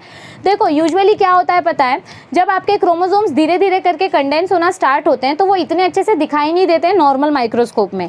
लेकिन अगर इनको एकदम अच्छे से आपको देखना है तो आपको रुकना पड़ता है, थोड़ा पेशेंस रखना पड़ता है, और इलेक्ट्रॉन माइक्रोस्कोप के अंदर इसका स्ट्रक्चर देखोगे तो आपको ये बहुत अच्छे से सेपरेशन देखने को मिलता है। सो पैचेटीन में क्या हो रहा है, धीरे धीरे करके आपको एकदम सिंगल क्रोमैटिड्स का स्ट्रक्चर देखने को मिलेगा। ऐसे एकदम प्रॉपर बटरफ्लाई शेप क्रोमोसोम्स देखने को मिलेंगे। Eight this stage tetrads become more clear in appearance. तो इस स्टेज में आपका ये जो टेट्राड है यानी 4 क्रोमैटिड्स है, ये एकदम क्लियरली दिखने लग जाते हैं। So at this stage tetrads become more clear in appearance because of presence of 4 visible chromatids. चारों क्रोमैटिड्स एकदम क्लियरली विजिबल है, इसीलिए आपको एकदम क्लियरली स्ट्रक्चर देखने को मिलता है। The homologous chromosomes of each pair begin to separate from each other. तो अब ये जो दोनों पेयर हैं, ये दोनों पेयर धीरे धीरे करके एक दूसरे से दूर होने लग जाएंगे। देखो कैसा है पता है, आप इनको ज़्यादा देर तक एक दूसरे के साथ नहीं रख सकते, इनको अलग होने में बहुत मज़ा आता है। तो धीरे धीरे करके इनके बीच का ये जो सिनेप्टोमल कॉम्प्लेक्स है, ये धीरे धीरे करके ब्रेक होना स्टार्ट हो जाएगा, और ये अपनी जगह और ये अपनी जगह जाने स्टार्ट हो जाएंगे। लेकिन ये पूरी तरीके से सेपरेट नहीं होते हैं, ये ना अभी भी आगे जाके एंडिंग तक जुड़े हुए रहते हैं, एंडिंग तक चिपके हुए रहते हैं, ये पूरी तरीके से अलग नहीं होते हैं। धीरे धीरे करके देखो हमको थ्योरी में भी क्या बताया गया है, the homologous chromosomes of each pair begin to separate, यानी धीरे धीरे करके ये सेपरेट होना स्टार्ट हो रहे हैं। इनके बीच की जो प्रोटीन है, यहाँ पर ना एक बहुत इंपॉर्टेंट एंजाइम रोल प्ले करती है, दैट इज रिकॉम्बिनेज एंजाइम। कौन सी एंजाइम बहुत इंपॉर्टेंट रोल प्ले कर रही है यहाँ पे? Recombinase enzyme. ये रिकॉम्बिनेज एंजाइम क्या करेगी, ये इस सिनेप्टोमल कॉम्प्लेक्स को धीरे धीरे करके ब्रेक डाउन करना स्टार्ट करेगी, जिसके वजह से आपके ये जो होमोलोगस क्रोमोसोम्स है वो अलग जाए, लेकिन अलग होते होते वो अपना थोड़ा थोड़ा मटेरियल एक्सचेंज कर लेते हैं। तो इस क्रोमोसोम का थोड़ा सा मटेरियल इधर चला जाता है, इस क्रोमोसोम का थोड़ा सा मटेरियल इधर चला जाता है, और इसी को हम बोलते हैं क्रॉसिंग ओवर, या जिसको आप बोल सकते हो रिकॉम्बिनेशन प्रोसेस।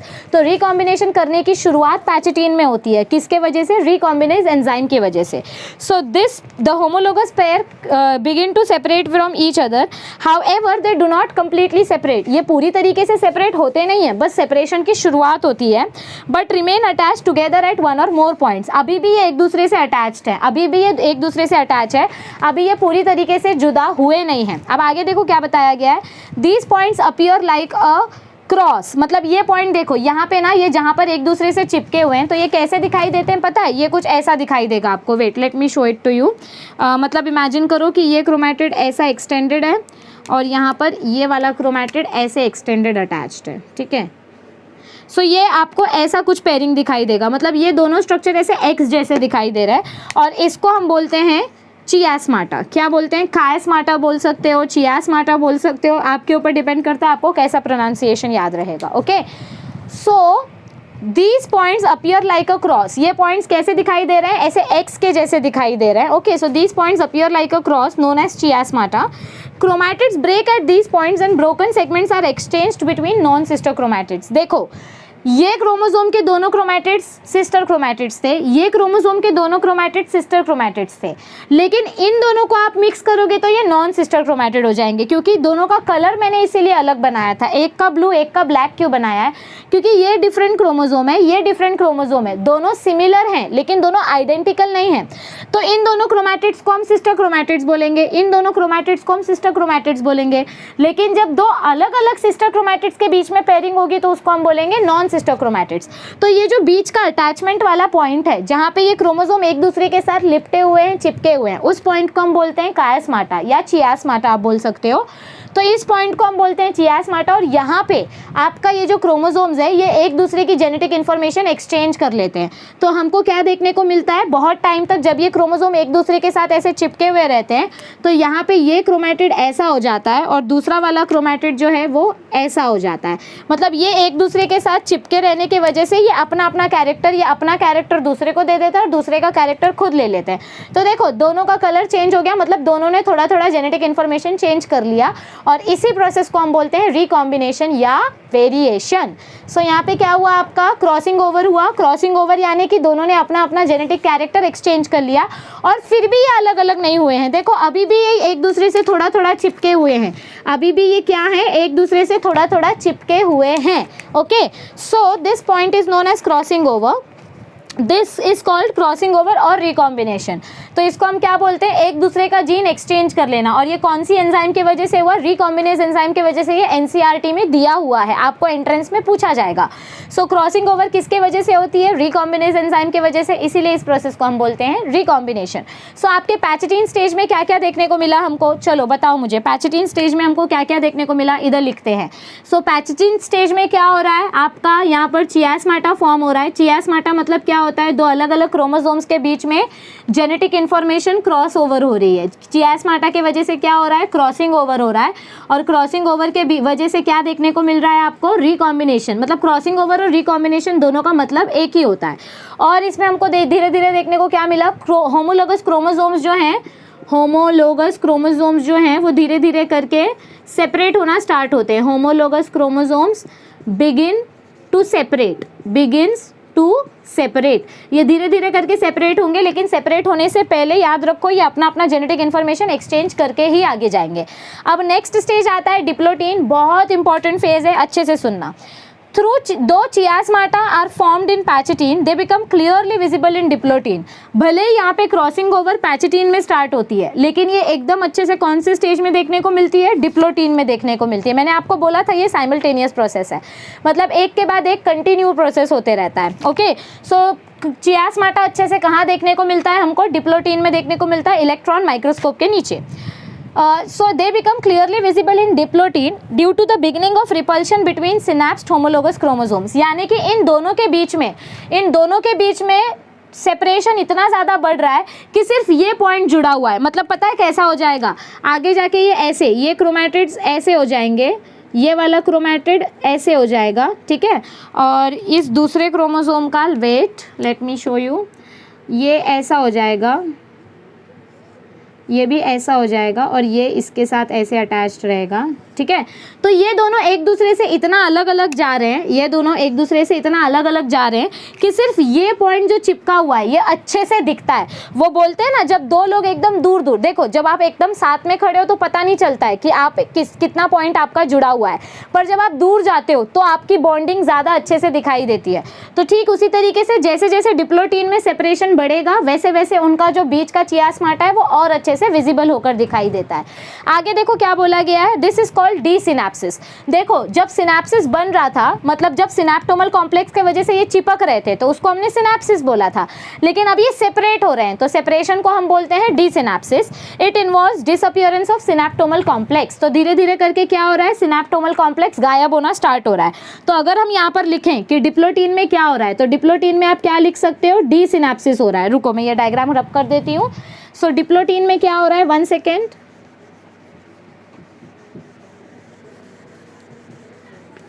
हाँ। सो डिप्लोटीन में हमको क्या देखने के लिए मिल रहा है, डी सिनेप्सिस, यानी कि आपके क्रोमोसोम्स के बीच में सेपरेशन अलग अलग हो रहा है। देखो मेन एम क्या था, दो अलग अलग क्रोमोसोम्स के बीच का जेनेटिक इन्फॉर्मेशन चेंज करना था। जेनेटिक इन्फॉर्मेशन एक्सचेंज हो गया तो अब क्रोमोसोम्स एक दूसरे से दूर होने लग जाएंगे। ओके, सो अब क्रोमोसोम्स क्या हो रहे हैं, एक दूसरे से दूर जा रहे हैं। तो ये हो गया डिप्लोटीन में। अब लास्ट स्टेज है आपका डाइकाइनेसिस। तो डाइकाइनेसिस में क्या होता है, in this phase the chiasmata begins to move along the length of chromosomes from the centromere towards the end of the chromosomes. The displacement of chiasmata is termed as terminalization। मतलब हमको क्या बोला गया है, देखो ये अपना एक क्रोमोसोम था, ठीक है, और ये अपना दूसरा क्रोमोसोम था। Okay, just have patience, let me draw it. हाँ, दोनों के बीच में क्या हुआ, जेनेटिक इंफॉर्मेशन एक्सचेंज हो गई है। तो धीरे धीरे करके क्या हो रहा है, आपका ये जो चियास्माटा है ये पहले एकदम नज़दीक नज़दीक चिपके हुए थे, अब धीरे धीरे करके ये दूर दूर दूर दूर आ रहे हैं और एकदम टिप में जाके ये एक दूसरे से चिपक गए। देखो ये क्रोमोसोम स्टार्टिंग में ना ऐसे पूरे चिपके हुए थे, स्टार्टिंग में ऐसे पूरे एकदम पूरी तरीके से चिपके हुए थे, पर अब धीरे धीरे करके ये दूर हो गए और सिर्फ इनका एंडिंग पॉइंट चिपका हुआ है, इनका सिर्फ लास्ट का टिप चिपका हुआ है। इस प्रोसेस को हम बोलते हैं टर्मिनलाइजेशन। तो डायकाइनेसिस में हमको सबसे पहले क्या देखने को मिलता है, टर्मिनलाइजेशन। क्या देखने को मिलता है हमको, टर्मिनलाइजेशन। ये टर्मिनलाइजेशन आपके मेटाफेज तक रहता है, ये टर्मिनलाइजेशन आपके मेटाफेज स्टेज तक रहेगा। ये कंप्लीटली क्रोमोसोम्स अलग प्रोफेज में होंगे ही नहीं, ये मेटाफेज में ही अलग होंगे। सो देखो आपके डायकाइनेसिस में क्या हो रहा है, आपका जो पूरा सिनेप्टोमल कॉम्प्लेक्स है वो पूरा ब्रेक हो गया, लेकिन एंडिंग में थोड़ा सा चिपका हुआ है। Okay, so this is called as terminalization. The terminal chiasmata exist till the metaphase. ये कब तक रहेगा, जब तक आपका मेटाफेज नहीं आ जाता तब तक ये आपका टर्मिनलाइजेशन नहीं जाएगा। The nucleolus disappears and the nuclear membrane also begins to disappear. ये सब कुछ कहाँ हो रहा है, ये सब कुछ न्यूक्लियस के अंदर हो रहा है ना, मतलब ये देखो ये आपका न्यूक्लियस है और ये बाहर का सेल मेम्ब्रेन है, ठीक है। तो यहाँ पे आपका धीरे धीरे करके ये न्यूक्लियर मेम्ब्रेन गायब होने लग जाएगा, जैसे माइटोसिस के प्रोफेज में हुआ था। धीरे धीरे करके यहाँ पे जो न्यूक्लियोलस था वो न्यूक्लियोलस गायब हो जाएगा। यहाँ पे जो स्पिंडल फाइबर्स थे वो एस्टर रेस की मदद से आपका स्पिंडल फाइबर बनाना स्टार्ट कर देंगे और धीरे धीरे करके मेटाफेज स्टार्ट हो जाएगा। So the nucleolus disappears and the nuclear membrane also begin to disappear. Spindle fibre starts to appear in the cytoplasm.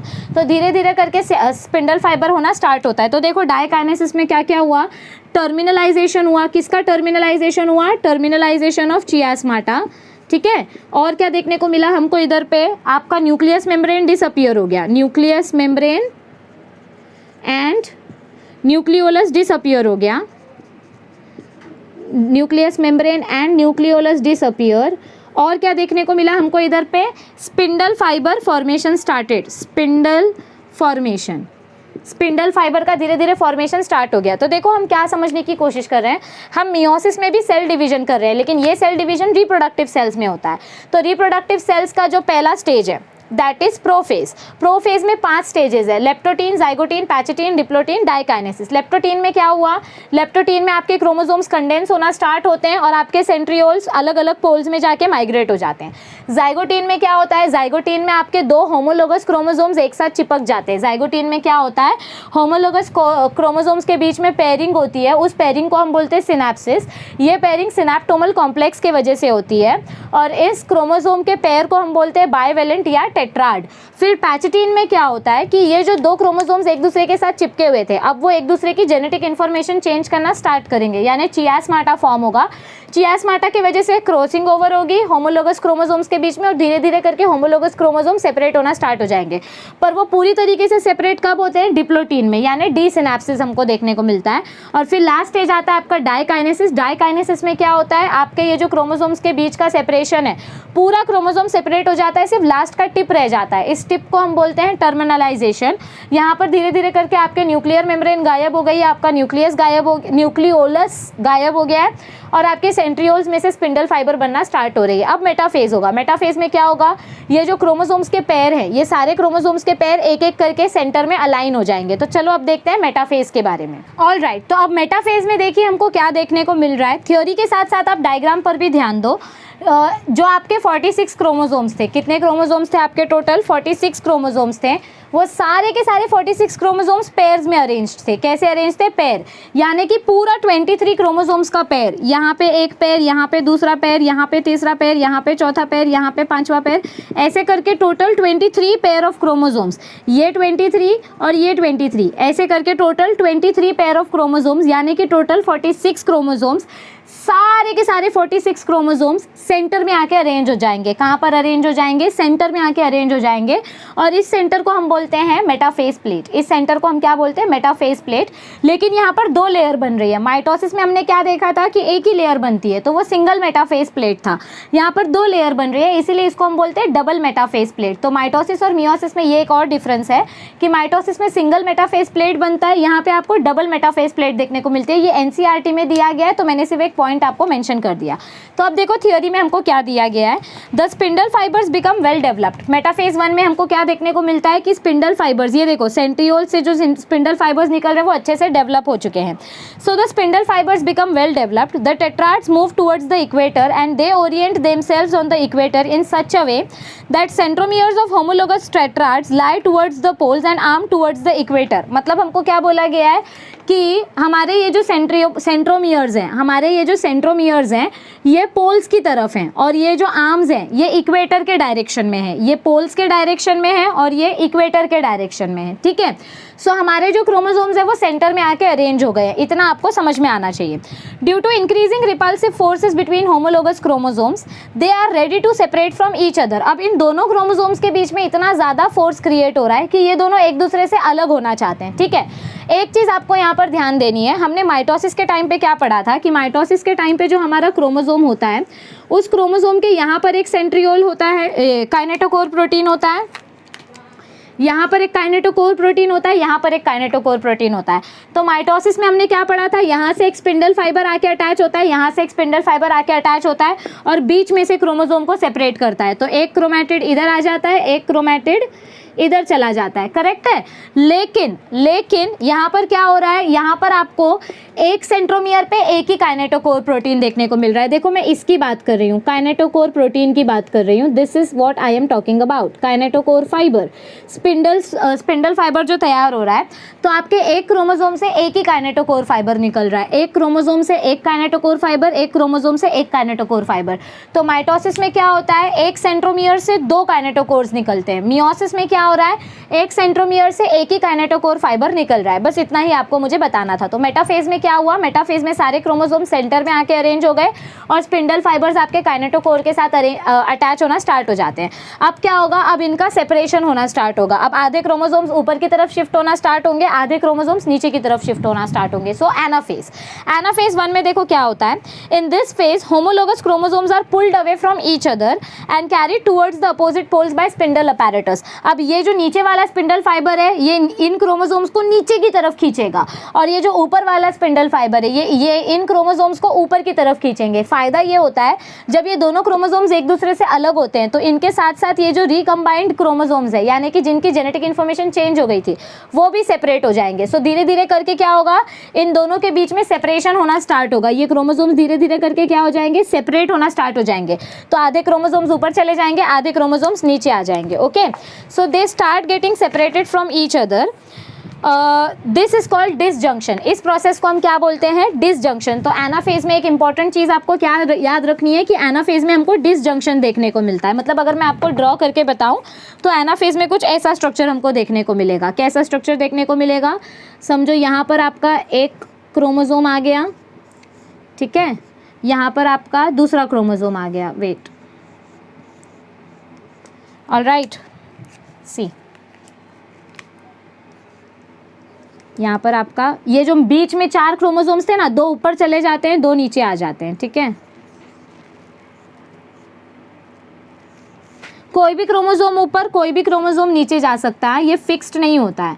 And this is the beauty of what, this is the beauty of meiosis. कोई भी chromosome ऊपर आ जा सकता है, कोई भी chromosome नीचे आ सकता है। इसी को तो हम बोलते हैं Mendel's law of independent assortment. आपने पढ़ा होगा जेनेटिक्स में 10th स्टैंडर्ड में जब आप मेंडल के बारे में पढ़ रहे थे कि क्रोमोसोम्स का सेपरेशन बिल्कुल डिपेंड नहीं करता है एक दूसरे के ऊपर। ये यहाँ पे कोई भी क्रोमोसोम ऊपर नीचे जा सकता है, यहाँ का कोई भी क्रोमोसोम ऊपर नीचे जा सकता है। तो आपको यहाँ पर क्या याद रखना है, एनाफेज 1 में क्या हो रहा है, एनाफेज 1 में आपके क्रोमोसोम्स एक दूसरे से दूर हो रहे हैं। क्या हो रहे हैं, आपके क्रोमोसोम्स एक दूसरे से दूर हो रहे हैं। ओके, सो एनाफेज 1 में आपके क्रोमोसोम्स एक दूसरे से सेपरेट होना स्टार्ट होते हैं और इस प्रोसेस को हम बोलते हैं डिसजंक्शन। देखो 23, ये पूरे के पूरे, अभी यहाँ पे 23 ड्रॉ करना तो पॉसिबल नहीं है, तो ये पूरे के पूरे 23 क्रोमोसोम्स ऊपर चले जाएंगे, पूरे के पूरे 23 क्रोमोसोम्स नीचे आ जाएंगे। Okay, so this is called disjunction. The 2 sister chromatids of each chromosome do not separate in meiosis 1। एक ही क्रोमोसोम के दो सिस्टर क्रोमैटिड सेपरेट नहीं होंगे, मतलब ऐसा सेपरेशन आपको मियोसिस 1 में देखने को नहीं मिलेगा, ऐसा सेपरेशन आपको मियोसिस 2 में देखने को मिलेगा। मियोसिस 1 में पूरा का पूरा क्रोमोसोम सेपरेट हो रहा है, पूरे 23 क्रोमोसोम्स ऊपर, पूरे 23 क्रोमोसोम्स नीचे। ओके, तो देखो पेरेंट सेल हमने लिया था तो उसमें 46 क्रोमोसोम्स थे, लेकिन अब हमको मियोसिस 1 के एंडिंग में जो डॉटर सेल मिलेंगे उसमें एक डॉटर सेल में 23 क्रोमोसोम होंगे, एक डॉटर सेल में 23 क्रोमोसोम होंगे, यानी पेरेंट सेल के पास 46 लेकिन डॉटर सेल के पास 23 यानी हाफ क्रोमोसोम्स। तो इसी को हम बोलते हैं रिडक्शनल डिवीजन। ओके, सो देखो इधर पे क्या हुआ, एनाफेज में आपके आधे क्रोमोसोम्स ऊपर चले गए, आधे क्रोमोसोम्स नीचे आ गए, इस प्रोसेस को बोलते हैं डिसजंक्शन। और यहाँ पे आपके क्रोमैटिड सेपरेट नहीं हुए हैं, आपके क्रोमोसोम सेपरेट हुए हैं, क्रोमैटिड सेपरेट नहीं हुए हैं। Okay, this is reductional division. The sister chromatids of each chromosome are connected by common centromere. ये देखो ये दोनों क्रोमैटिड्स कॉमन सेंट्रोमियर से अटैच्ड है, ये दोनों क्रोमैटिड्स कॉमन सेंट्रोमियर से, ये दोनों क्रोमैटिड्स कॉमन सेंट्रोमियर से, और ये दोनों क्रोमैटिड्स कॉमन सेंट्रोमियर से। सिस्टर क्रोमैटिड्स अभी तक सेपरेट नहीं हुई हैं। ओके, और आगे क्या दिया गया है, both sister chromatids of each chromosome are now different in terms of genetic content. तो अगर आप इस क्रोमोसोम को ध्यान से देखो, इस क्रोमोसोम को ध्यान से देखो, इस क्रोमोसोम का ये वाला सिस्टर क्रोमैटिड, देखो मैं ये वाला क्रोमोसोम इधर ड्रॉ करके बताती हूँ। इस क्रोमोसोम का ये वाला सिस्टर क्रोमैटिड अलग है, और ये वाला सिस्टर क्रोमैटिड जो है इसका जेनेटिक कंटेंट अब बदल चुका है, इसके साथ एक दूसरा जेनेटिक कंटेंट आ गया है। मतलब ये वाला सिस्टर क्रोमैटिड अब अलग है और ये वाला सिस्टर क्रोमैटिड अब अलग है, क्योंकि इसके साथ रिकॉम्बिनेशन हुआ, इसके साथ क्या हुआ है, रिकॉम्बिनेशन हुआ है, इसीलिए दोनों का जेनेटिक कंटेंट अलग है, और इसी प्रोसेस को बोलते हैं रिकॉम्बिनेशन, और इसीलिए किया जाता है meiosis. Okay, so both are different in the genetic content. कहाँ गई मैं, हाँ, and as one of them has undergone the recombination. तो जो दोनों का जेनेटिक कंटेंट अलग क्यों है, क्योंकि दोनों को मतलब एक क्रोमैटिड कहाँ गया था, एक क्रोमैटिड के साथ क्रॉसिंग ओवर हुआ, यानी कि रिकॉम्बिनेशन का प्रोसेस हुआ। तो ये होता है एनाफेज में।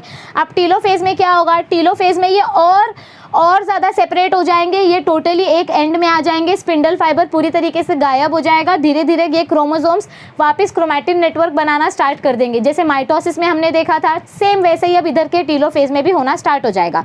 तो फटाक से देखो टीलोफेज का पैराग्राफ भी पढ़ लेते हैं। टीलोफेज में क्या बताया गया है, the haploid number of chromosomes after reaching their respective poles become uncoiled and elongated. तो अब धीरे धीरे करके ये सारे क्रोमोसोम्स अपने अपने एंडिंग पोजीशन पर आ गए हैं। ये क्रोमोसोम्स कहाँ आ गए हैं, देखो ये क्रोमोसोम्स अपने अपने रिस्पेक्टिव पोल्स पर आ चुके हैं। Just a second, let me draw it for you.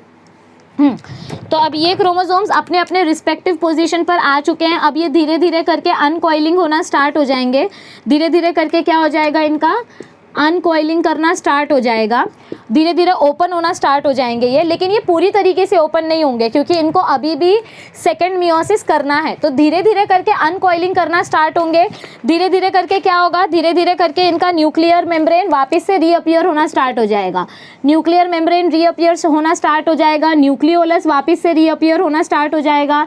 समझ में आ रही है बात। सो धीरे धीरे करके आपका टीलोफेज 1 में ये देखने को मिलता है। ओके, सो टीलोफेज 1 में देखो क्या होता है, the haploid number of chromosomes. Haploid क्यों बोला जा रहा है, क्योंकि अब इधर पे सिर्फ 23 है और इधर पे सिर्फ 23 है। हमने जब स्टार्टिंग में पेरेंट सेल लिया था तो उसके पास 46 थे, लेकिन अब इधर एक डॉटर सेल में 23, एक डॉटर सेल में 23। मैं बार बार बोल रही हूँ, इसीलिए इन डॉटर सेल्स को हम बोलेंगे haploid daughter cells. So after reaching the respective poles they become uncoiled and elongated. धीरे धीरे इनका क्रोमोसोम अनकॉइल होना स्टार्ट हो जाता है। The nuclear membrane and the nucleolus reappear. Nuclear membrane और न्यूक्लियोलस वापस आना स्टार्ट हो जाती है, and thus the two daughter nuclei are formed. इस तरीके से आपको दोनों न्यू डॉटर न्यूक्लियाई देखने को मिलती हैं। फिर इसमें क्या होगा, एनिमल सेल में हमने क्या देखा था, साइटोकाइनेसिस में क्या होता है, फरो फॉर्म होता है। ऐसा आपको फरो देखने के लिए मिलेगा, और फरो के वजह से ये दोनों सेल्स अलग हो जाएंगे। तो साइटोकाइनेसिस में क्या होगा, ये दोनों डॉटर सेल्स अलग हो जाएंगे। तो एक अपना पेरेंट सेल था, उसके पास 46 क्रोमोसोम्स थे, और उससे हमको दो डॉटर सेल्स मिली। इसके पास 23 क्रोमोसोम्स है, इसके पास 23 क्रोमोसोम्स है। तो मियोसिस 1 में क्या हुआ, मियोसिस 1 में 46 क्रोमोसोम्स से 23 हाफ नंबर देखने को मिला। इसीलिए मियोसिस 1 को बोलते हैं रिडक्शनल डिवीजन। मियोसिस 1 को हम क्या बोलते हैं, रिडक्शनल डिवीजन। इनके पास 23 क्रोमोसोम्स है, लेकिन अगर मैं क्रोमैटिड्स की बात करूं, देखो 23 क्रोमोसोम्स हैं इनके पास। ध्यान से सुनो, 23 chromosomes okay, so 23 chromosomes they have. लेकिन अगर मैं क्रोमैटिड्स की बात करूँ तो टोटल कितने क्रोमैटिड्स हैं इनके पास? अभी भी 46 क्रोमैटिड्स है। क्रोमैटिड्स कितने हैं इनके पास? भले ही वो जुड़े हुए हैं एक साथ, लेकिन कितने क्रोमैटिड्स हैं इनके पास? 46 क्रोमैटिड्स हैं। तो अब ये और एक बार डिवाइड होंगे, इसमें से भी आपको 2 डॉटर सेल्स मिलेंगे, ये हटा दो यहाँ से, और इसमें से भी आपको 2 डॉटर सेल मिलेंगे, और फिर इनके पास सिर्फ 23 क्रोमैटिड्स देखने को मिलेंगे। तो क्रोमैटिड्स चाहे 46 हो चाहे 23 हो, हम उसको 23 क्रोमोसोम्स ही काउंट करेंगे, क्योंकि हम क्रोमोसोम्स को कैसे काउंट करते हैं? सेंट्रोमियर की बेसिस पे। आपके पास अगर ऐसा क्रोमैटिड है तो इसको आप 1 क्रोमैटिड बोलोगे या 1 क्रोमोसोम बोलोगे? क्या बोलोगे इसको आप? 1 क्रोमैटिड भी बोल सकते हो, 1 क्रोमोसोम भी बोल सकते हो।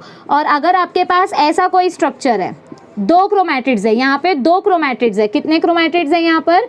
2 क्रोमैटिड्स है, लेकिन फिर भी इसको आप 1 क्रोमोसोम ही बोलोगे। क्या बोलोगे इसको? 1 क्रोमोसोम ही बोलोगे, क्योंकि यहाँ पे भी एक ही सेंट्रोमियर था, यहाँ पे भी एक ही सेंट्रोमियर है। यही खास बात है और यही आपको याद रखना है कि मियोसिस 1 के वजह से आपको जो 2 हैप्लॉइड डॉटर सेल्स मिले हैं, इनके पास 23 और 23 क्रोमोसोम्स है। पेरेंट के पास 46 थे, डॉटर के पास 23 है, मतलब हाफ नंबर ऑफ क्रोमोसोम्स, इसीलिए इन सेल्स को हम बोलते हैं हैप्लॉइड सेल्स। तो साइटोकाइनेसिस में क्या होगा? आपका साइटोप्लाज्म मतलब फरो बनेगा और दोनों सेल्स एक दूसरे से सेपरेट हो जाएंगे। So after the karyokinesis cytokinesis occurs and 2 haploid cells are formed. अब देखो, मैंने आपको बताया था कि मियोसिस 1 और मियोसिस 2 के बीच में एक छोटा सा फेज होता है इंटरकाइनेसिस। तो बहुत बार बहुत सारे सेल्स ऐसे होते हैं जो इंटरकाइनेसिस फेज में एंटर करते हैं, अपना सेंट्रियोल का डुप्लीकेशन करते हैं। देखो, जब आपका न्यू डॉटर सेल बना तो इसके पास सिर्फ एक ही सेंट्रियोल बचा है, इसके पास सिर्फ एक ही सेंट्रियोल बचा है, लेकिन अभी इनको और एक मियोसिस करना है, इनको अभी मियोसिस 2 करना बाकी है। तो जब ये वाले डॉटर सेल्स आपके इंटरकाइनेसिस फेज में एंटर करेंगे, कौन से फेज में एंटर करेंगे? इंटरकाइनेसिस। ये दोनों डॉटर सेल्स जब इंटरकाइनेसिस फेज में एंटर करेंगे तो उस फेज में क्या होगा? उस फेज में ये सेंट्रियोल डुप्लीकेट हो जाएगा। ये सेंट्रियोल क्या हो जाएगा? डुप्लीकेट हो जाएगा। डीएनए का डुप्लीकेशन नहीं होगा, सिर्फ सेंट्रियोल्स का डुप्लीकेशन होगा। तो नेक्स्ट पैराग्राफ में देखो हमको क्या बताया गया है। In many cases these daughter cells pass through a short resting phase और इंटरफेज, जिसको हम बोलते हैं interkinesis. In some cases the changes of the telophase may not occur, the anaphase directly leads to prophase of meiosis 2। कुछ time पे क्या होता है, कभी कभी एक डायरेक्ट डिवीजन होता है, एक साइमल्टेनियस डिवीजन होता है। डायरेक्ट डिवीजन में क्या होता है? आपका साइटोकाइनेसिस हो जाता है, उसके बाद आपके सेल्स इंटरकाइनेसिस में जाते हैं, उसके बाद आपका मियोसिस 2 स्टार्ट होता है। लेकिन कभी कभी कुछ सेल्स में साइटोकाइनेसिस 1 होता ही नहीं है, टेलोफेज के बाद डायरेक्ट मियोसिस 2 स्टार्ट हो जाता है। तो वो डिपेंड करता है सेल टू सेल। आपको दोनों पता होना चाहिए कि इंटरकाइनेसिस क्यों होना ज़रूरी है, क्योंकि सेंट्रियोल्स का डुप्लीकेशन होता है। तो जिन सेल्स में इंटरकाइनेसिस होगा वो सेल्स अच्छे गैमेट्स देंगे, जिन सेल्स में इंटरकाइनेसिस नहीं होगा, जो सेल्स डायरेक्ट टेलोफेज से मियोसिस 2 में जाएंगे, वो गैमेट्स अच्छे नहीं होंगे। सो ये आपको याद रखना है। अब हम बढ़ते हैं मियोसिस 2 की तरफ। मियोसिस 2 बहुत छोटा है, ऑलरेडी मियोसिस 1 काफ़ी लंबा हो चुका है। अगर आपको मियोसिस 1 अच्छे से समझा है तो मियोसिस 2 समझने में आपको सिर्फ 5 मिनट लगेंगे। So let us move on to meiosis 2। All right, तो अब हम बढ़ते हैं मियोसिस 2 की तरफ, जिसको हम होमोटिपिक डिवीजन भी बोलते हैं। देखो, अब तक हमने क्या देखा? हमारे पास जो डिप्लॉयड पेरेंट सेल था, ठीक है, उस पेरेंट सेल का मियोसिस 1 हुआ। क्या हुआ उस पेरेंट सेल के अंदर? मियोसिस 1 हुआ। मियोसिस 1 के वजह से हमको 2 हैप्लॉइड डॉटर सेल्स देखने को मिले, यानी इनके पास N और N क्रोमोसोम नंबर है, ठीक है। अब इनके अंदर क्या होगा? मियोसिस 2 देखने को मिल रहा है। क्या देखने को मिल रहा है? मियोसिस 2। और मियोसिस 2 के वजह से आपको 4 डॉटर सेल्स मिलेंगे। कितने डॉटर सेल्स मिलेंगे? 4 डॉटर सेल्स। लेकिन वो चारों के चारों डॉटर सेल्स आपके इन डॉटर सेल्स के जैसे ही होंगे, तो इसीलिए इसको हम बोलते हैं होमोटिपिक डिवीजन। क्या बोलते हैं इसको? हम होमोटिपिक डिवीजन। यहाँ पर 2N था, यहाँ पर N है, इसीलिए मियोसिस 1 को हेट्रोटिपिक डिवीजन बोला। हेट्रो मतलब डिफरेंट नंबर। यहाँ पे 2N है, यहाँ पे N है, मतलब हाफ हो गया नंबर। लेकिन मियोसिस 2 में आपको सेम नंबर देखने को मिल रहा है। आपके फर्स्ट डॉटर सेल में जितना नंबर है उतना ही नंबर आपको आगे के डॉटर सेल्स में भी देखने को मिल रहा है, इसीलिए मियोसिस 2 को हम होमोटिपिक डिवीजन बोलते हैं। और इसी तरीके से मियोसिस 1 और मियोसिस 2 के एंड में आपको एक पेरेंट सेल से 4 डॉटर सेल्स मिलते हैं, तो ये आपको हमेशा याद रखना है। ओके, सो मियोसिस 2 के इंट्रोडक्शन में हमको क्या दिया गया है? During this division 2 haploid cells form during first meiotic division, divide further into 4 haploid sales. तो मियोसिस 1 की वजह से आपको जो 2 हैप्लॉइड सेल्स मिले हैं, ये आगे डिवाइड होकर आपको 4 हैप्लॉइड डॉटर सेल्स देंगे। This division is similar to mitosis. यहाँ पर सेम आपको माइटोसिस के जैसा ही देखने को मिल रहा है क्योंकि इक्विवेलेंट डिवीजन हो रहा है, इक्वेशनल डिवीजन हो रहा है। Okay, the daughter sales formed in the second meiotic division are similar to their parent cells with respect to the chromosome number formed in meiosis 1. Hence this division is also called homotypic division. meiosis 2 में जो daughter cells बन रहे हैं इनके पास भी 23 chromosomes हैं। meiosis 1 के जो डॉटर सेल्स हैं उनके पास भी 23 क्रोमोसोम्स थे। दोनों का क्रोमोसोम नंबर सेम है, इसीलिए इस डिवीजन को हम बोलते हैं होमोटिपिक डिवीजन। होमो मतलब same. Okay, next paragraph, it consist of the following phases. meiosis 2 में 4 फेजेस हैं, प्रोफेज 2, मेटाफेज 2, एनाफेज 2, टीलोफेज 2, लेकिन इसमें लंबा कुछ नहीं है, सब छोटे छोटे हैं। सो प्रोफेज 2 में क्या होगा, the chromosomes are distinct with 2 chromatids. Prophase 2 में क्या होगा, प्रोफेज 2 में आपके क्रोमोसोम्स फिर से कंडेंस होना स्टार्ट हो जाएंगे। प्रोफेज 2 में क्या होगा, आपके जो ये सेल के अंदर के क्रोमोसोम्स हैं ये क्रोमोसोम्स कंडेंस होना स्टार्ट हो जाएंगे, धीरे धीरे करके कंडेंसेशन स्टार्ट हो जाएगा। Okay, so the chromosomes are distinct with 2 chromatids, each centriole divides into 2 resulting in the formation of 2 centrioles. और हमारे पास जो एक सेंट्रियोल था ये सेंट्रियोल डिवाइड हो जाएगा और ये धीरे धीरे करके अपोजिट एंड में जाना स्टार्ट कर देगा, which migrate to the opposite poles and form asters. धीरे धीरे करके ये अपोजिट एंड में जाएगा और अपोजिट एंड में जाके ये क्या फॉर्म करेगा, एस्टर फॉर्म करेगा। मतलब इसके लिए स्पेशल प्रोटीन्स माइक्रोट्यूब्यूल्स की जो होती हैं उसकी मदद से ये एस्टर फॉर्म करता है और ये क्रोमोसोम्स के बाजू बाजू का जो न्यूक्लियर मेम्ब्रेन है वो डिसअपियर हो जाता है। Spindle fibres are formed between the centrioles. ये जो एस्टर्स बने हैं इनके बीच बीच में से स्पिंडल फाइबर बनना स्टार्ट हो जाएगा। The nuclear membrane and the nucleolus disappear. Prophase में हमेशा यही होता है, न्यूक्लियर मेम्ब्रेन गायब हो जाता है, न्यूक्लियोलस गायब हो जाता है।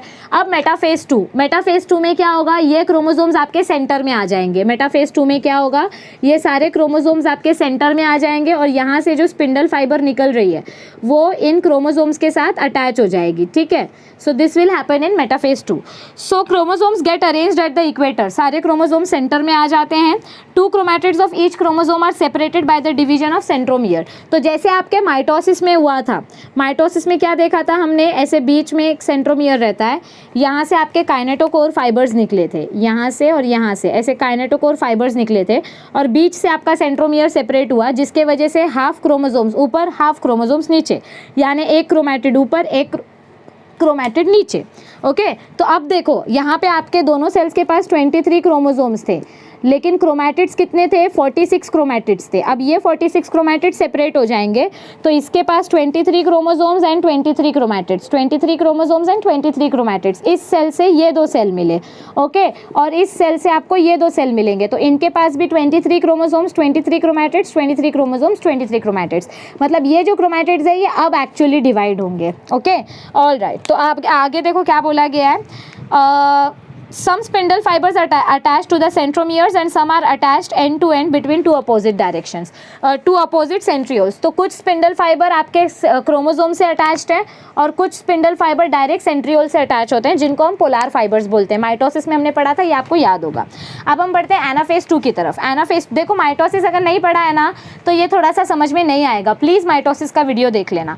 अब एनाफेज में क्या होगा, ये क्रोमोसोम सेपरेट हो गए हैं तो सारे क्रोमोसोम्स एंड में आ जाएंगे, आधे क्रोमोसोम्स ऊपर चले जाएंगे, आधे क्रोमोसोम्स नीचे आ जाएंगे। मतलब एनाफेज 2 में आपको क्या देखने को मिलेगा, सी एनाफेज 2 में क्या होगा, आधे क्रोमोसोम्स इधर आधे क्रोमोसोम्स इधर आ गए और आधे क्रोमोसोम्स नीचे आ गए, ये सेपरेट हो गए। ओके, सो एनाफेज 2 में क्या होगा, the separated chromatids become daughter chromosomes and move to opposite poles. तो ये क्रोमैटिड्स अपोजिट पोल्स में मूव हो जाएंगे due to contraction of spindle fibres attach to centromere, क्योंकि स्पिंडल फाइबर्स धीरे धीरे करके इनको अपोजिट पोल में खींचना स्टार्ट कर देती है। और फिर टीलोफेज 2 में क्या होगा, टीलोफेज 2 में धीरे धीरे करके इनका न्यूक्लियर मेम्ब्रेन वापस आ जाएगा, न्यूक्लियोलस वापस आ जाएगा, पूरा सेल कंप्लीट हो जाएगा। ये सेंट्रियोल इसके पास ही रहेगा, इसका सेंट्रियोल इसके पास ही रहेगा और ऐसे करके आपके 2 सेल्स, 2 न्यूक्लियस कंप्लीट हो जाएंगे। So during this stage the daughter chromosomes uncoil. Telophase 2 में क्या होगा, आपके या क्रोमैटिड्स पूरे खुल जाएंगे, पूरे एकदम लूज, एकदम बेफिक्र हो जाएंगे। The nuclear membrane surrounds each group of chromosomes and the nucleolus reappear. तो जो चीज़ें प्रोफेज में गायब होती हैं वो चीज़ें टीलोफेज में रीअपियर हो जाती है। और अब फाइनल स्टेज में क्या होगा, साइटोकाइनेसिस 2 होगा। तो cytokinesis 2 occurs after nuclear division. एक बार आपके 2 न्यूक्लियस तैयार हो गए तो यहाँ पे फरो बनता है और जिसके वजह से आपके 2 सेल्स डिवाइड हो जाते हैं। तो इस एक सेल सेल से 2 डॉटर सेल्स, इस एक सेल से 2 डॉटर सेल्स, टोटल आपके पास 4 डॉटर सेल्स हाजिर है। Okay, so 2 haploid cells are formed from each haploid cell, एक सेल से 2 सेल मिला है आपको, ठीक है। Thus in all 4 haploid daughter cells are formed, so total कितने हैप्लॉइड सेल्स बने, 4 हैप्लॉइड सेल्स बने। These cells undergo further changes to develop into gametes, और फिर इनका आगे गैमेटोजेनेसिस होगा। आप ये 12th में पढ़ोगे कि स्पर्म्स कैसे डेवलप होते हैं और ओवा कैसे खुद को मैच्योर करता है। यहाँ पे गैमेट्स बन गए हैं, लेकिन ये गैमेट्स रेडी नहीं है, इन गैमेट्स को मैच्योर करना पड़ेगा। ओके, ऑल राइट, सो ये था आपका पूरा मियोसिस 2। मियोसिस 1 में हमने क्या किया, मियोसिस 1 में हमने पहले एक पेरेंट सेल से 2 डॉटर सेल्स बनाए, और फिर मियोसिस 2 में हमने 2 डॉटर सेल से 4 डॉटर सेल्स बनाए। प्लीज़ वीडियो को ध्यान से देखो, अच्छे से देखो। अब हम देखते हैं significance of meiosis. So meiotic division produces gametes, सबसे पहला पॉइंट क्या है, मियोसिस के वजह से हमको गैमेट्स मिलते हैं जो कि बहुत ज़रूरी है रिप्रोडक्शन करने के लिए। If it is absent the number of chromosome would double और quadruple resulting in the formation of monstrosities. अगर आपने मियोसिस नहीं किया तो जैसे हमने स्टार्टिंग में बोला था कि आपके जाइगोट में मेल का 46 क्रोमोसोम, फीमेल का 46 क्रोमोसोम, 92 क्रोमोसोम्स आ जाएंगे। फिर वो जब डिवीजन करेगा तो उसका डबल हो जाएगा, मतलब 184। अरे बाप रे, ये तो पूरा गड़बड़ हो जाएगा, पूरा एबनॉर्मल बच्चा होगा। सो इसीलिए मियोसिस का होना ज़रूरी है, क्योंकि हैप्लॉइड गैमेट्स बनाने, अगर मियोसिस नहीं होगा तो हैप्लॉइड गैमेट्स नहीं बनेंगे। The constant number of chromosome in a given species across generations is maintained by meiosis। तो अगर एक स्पीशीज़ की बात करें तो उनके अंदर का जो क्रोमोसोम नंबर होता है ये हम मियोसिस की मदद से ही कांस्टेंट रख पाते हैं। Because of crossing over exchange of genetic material takes place leading to genetic variation. तो क्रॉसिंग ओवर के वजह से जेनेटिक मटेरियल एक्सचेंज होता है, जिसके वजह से पेरेंट्स अलग दिखते हैं और बच्चा अलग दिखता है। Which are the raw materials for evolution, और इसी वजह से धीरे धीरे करके हमको अलग अलग टाइप के अलग अलग कैरेक्टर्स वाले बच्चे देखने को मिलते हैं। तो इसी के साथ हमारा ये चैप्टर भी होता है ख़त्म। ये सेशन काफ़ी लंबा हो गया है, आई नो, लेकिन ये बहुत इंपॉर्टेंट सेशन था। मैं बिल्कुल नहीं चाहती थी कि इसको मैं 2 अलग अलग पार्ट्स में बांटूं। लंबा सेशन है, लेकिन आपको एक ही बार में देखना है। चाहिए तो आप 1.5 की स्पीड में देखो, वीडियो को 2 बार देखो।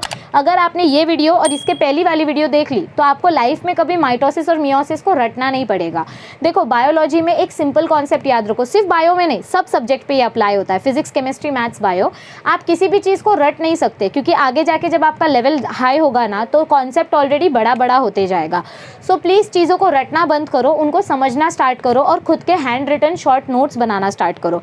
वरना जब एग्जाम आ जाता है तब इधर तक सब कुछ हो जाता है, अरे मैम नोट्स दे दो, मैम नोट्स दे दो, ऐसे हो जाता है। ऐसे मत करो, आप खुद के हैंड रिटन नोट्स बनाना स्टार्ट करो, खुद के इंपॉर्टेंट पॉइंट्स लिखना स्टार्ट करो। जितना ज़्यादा आप लिखोगे ना उतनी ज़्यादा आपकी आदत बनेगी और उतने ज़्यादा अच्छे आप नोट्स बना पाओगे।